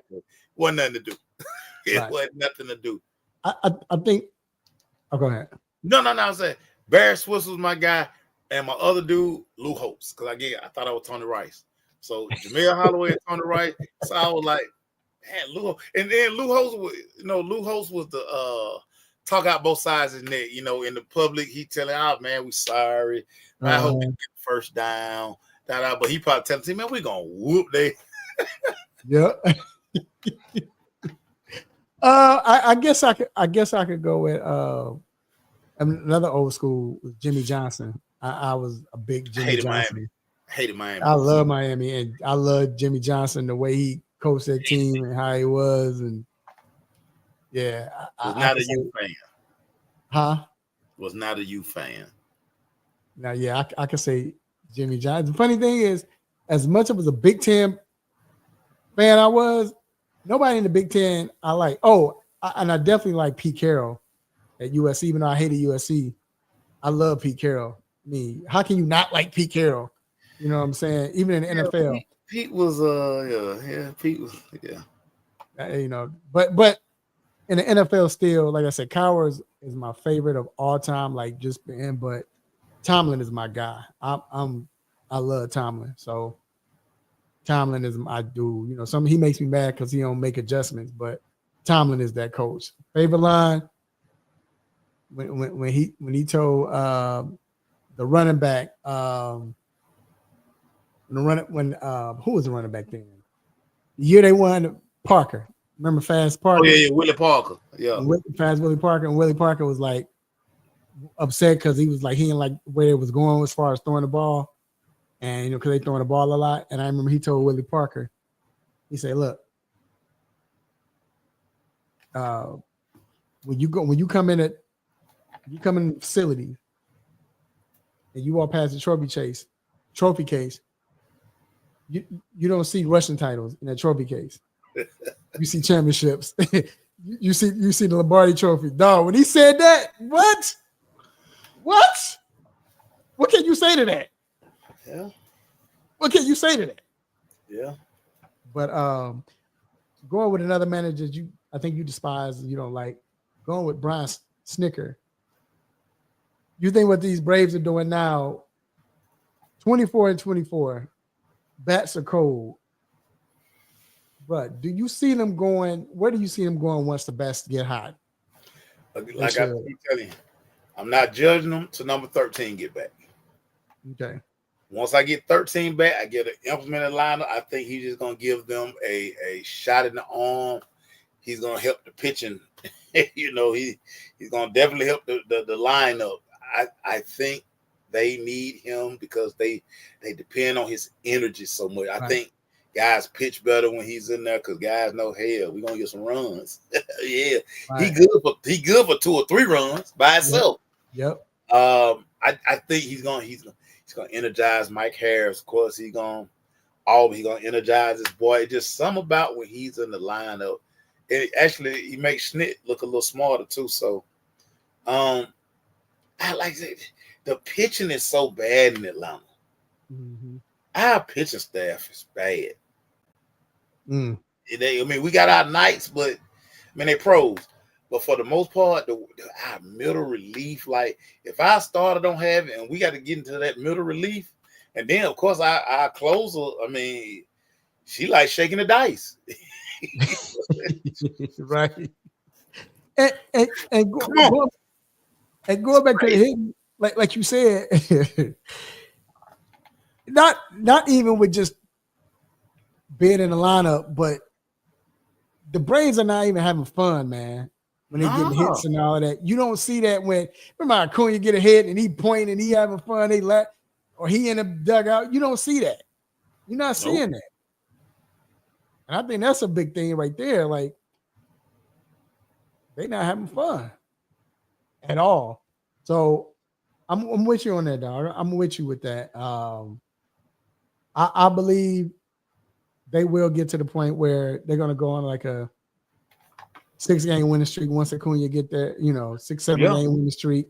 Yeah, he gonna be instant. Like you gonna feel his presence. I mean, as soon as he walked through the door, you win like 16 out of the next 17 out of the next 20 is gonna be like that. Like they're gonna go on a yellow gloves, yellow shoes. That yellow sleeve and his jersey unbuttoned all the way down to the middle. That joker swag. All the chains on. That joker swag is crazy, boy. Yeah, man. And then I'm telling y'all this. Along that first base line where the family sit, go find them Acuna brothers. Lit. Oh, for real? don't take no drink with them. Tell you now. Not if the Acuna brothers offer you a cup. Don't take that drink. Do not take it. Do not take it. I blame Mike Harris Sr. He tricked me. We got to go over there like, Mike, hey man, make sure you see me before you leave. Go over there. Shouldn't have went over there. Everybody like, yeah, man, Acuna, He with you? Drink. Mike was like, yeah, drink it. I got some. I was like, I got some.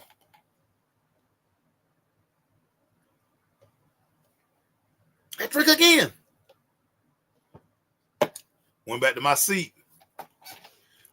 My 7th inning.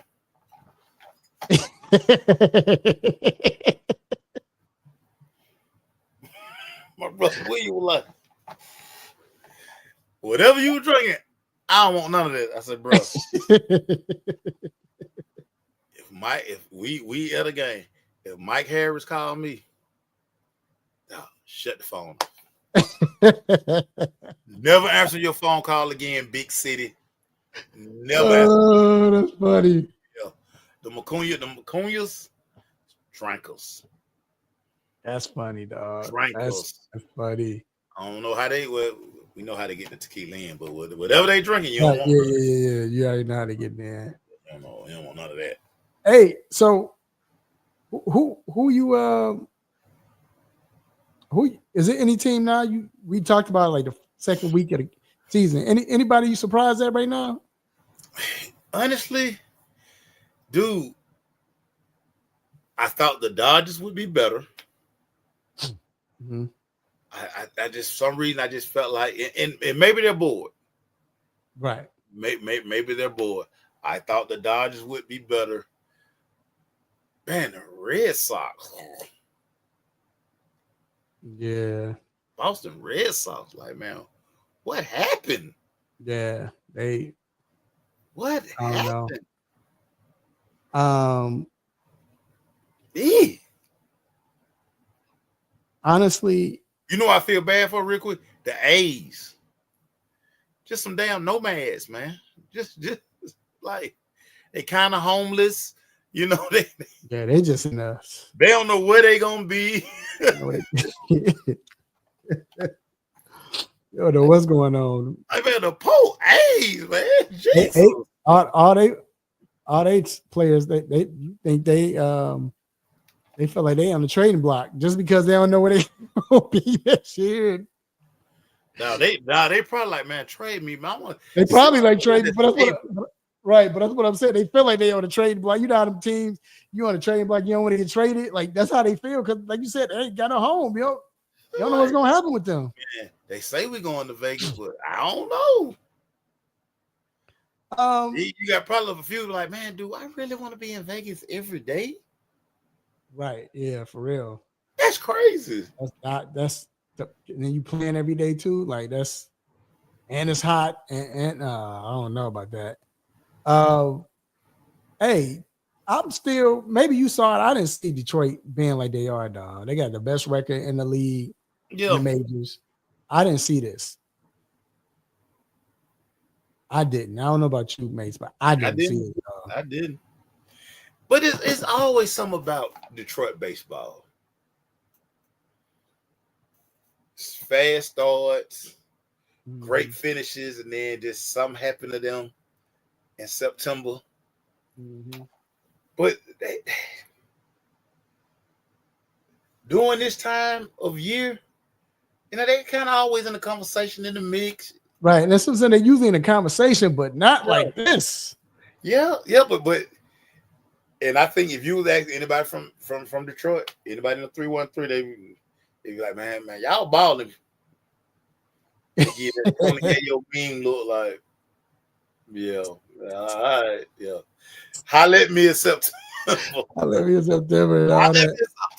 Yeah. That's the crazy thing is that AL Central, man, like, except for White Sox, everybody in there good, and they, you know. White Sox, man. I don't know what's the White Sox. What White Sox do with the White Sox is they're a AAA man for the rest of the major leagues. You gotta bring back them old, get rid of the pinstripes. Now they gotta bring back the big Sox across the front. Yeah, with the player and all that.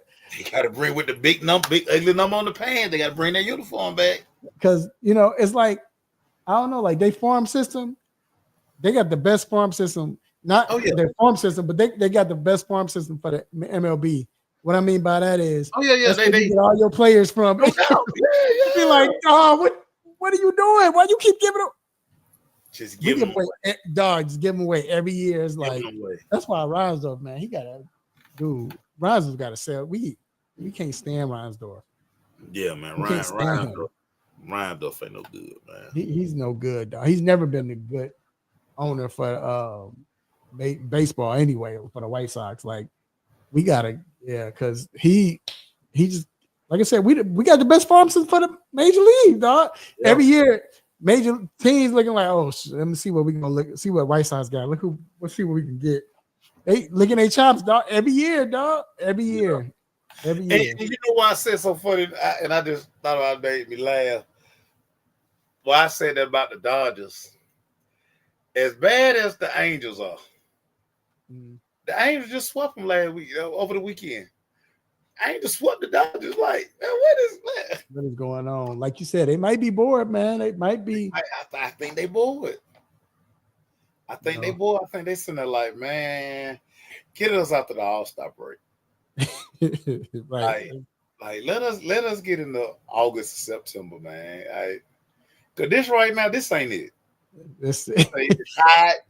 even Otani is like, and is and going through the motion. Yeah, I need to gamble. You know what I'm saying? I need to go on the Vegas bend. I need to do a Dennis Rodman. Like, Dennis Rodman. Right. Can I get a weekend in Vegas? Right. Can I get 48 hours in Vegas like Dennis Rodman? See how that worked out for the Bulls?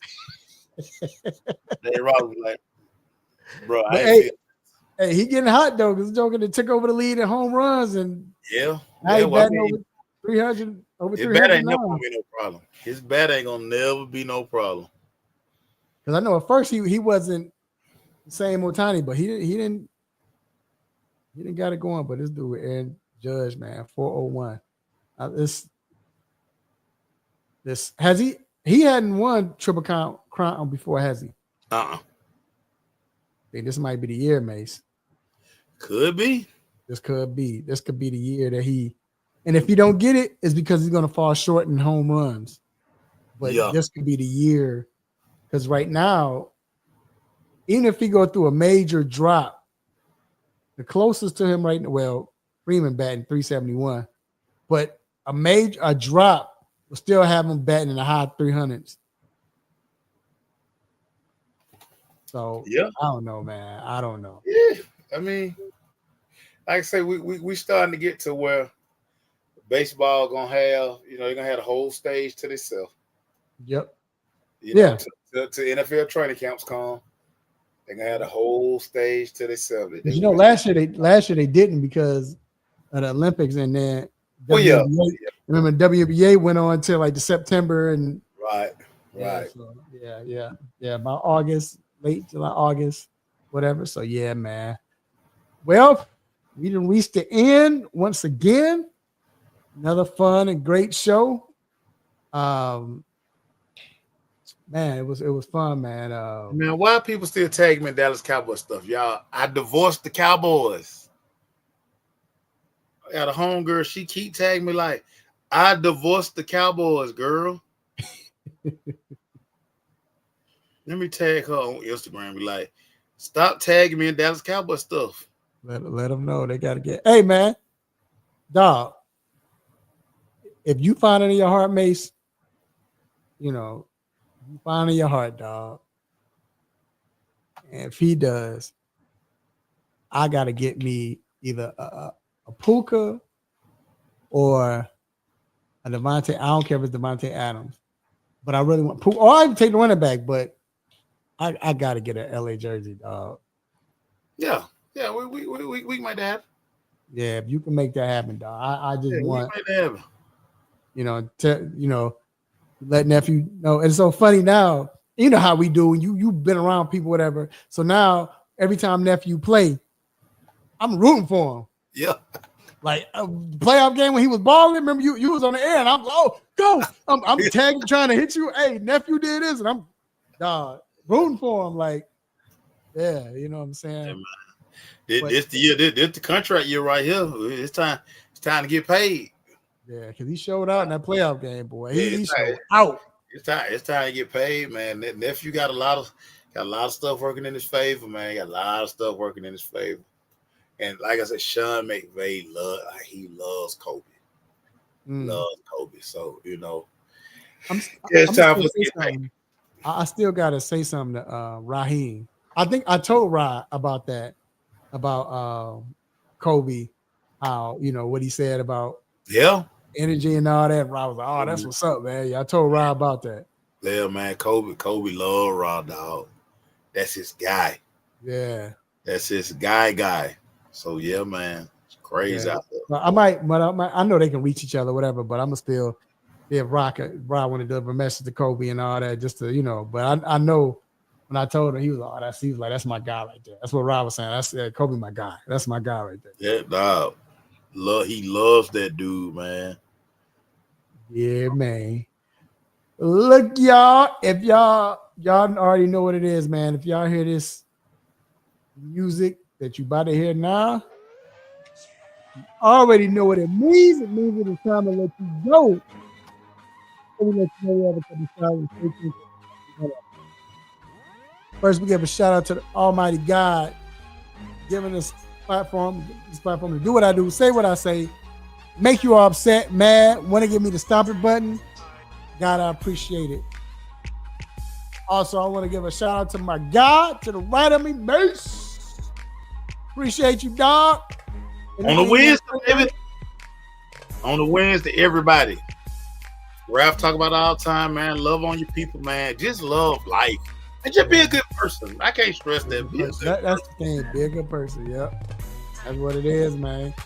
Also, man, even though he didn't come in, man, we shout out to our cousin, Dr. Donnie Fowler III, orthopedic ortho Atlanta, man.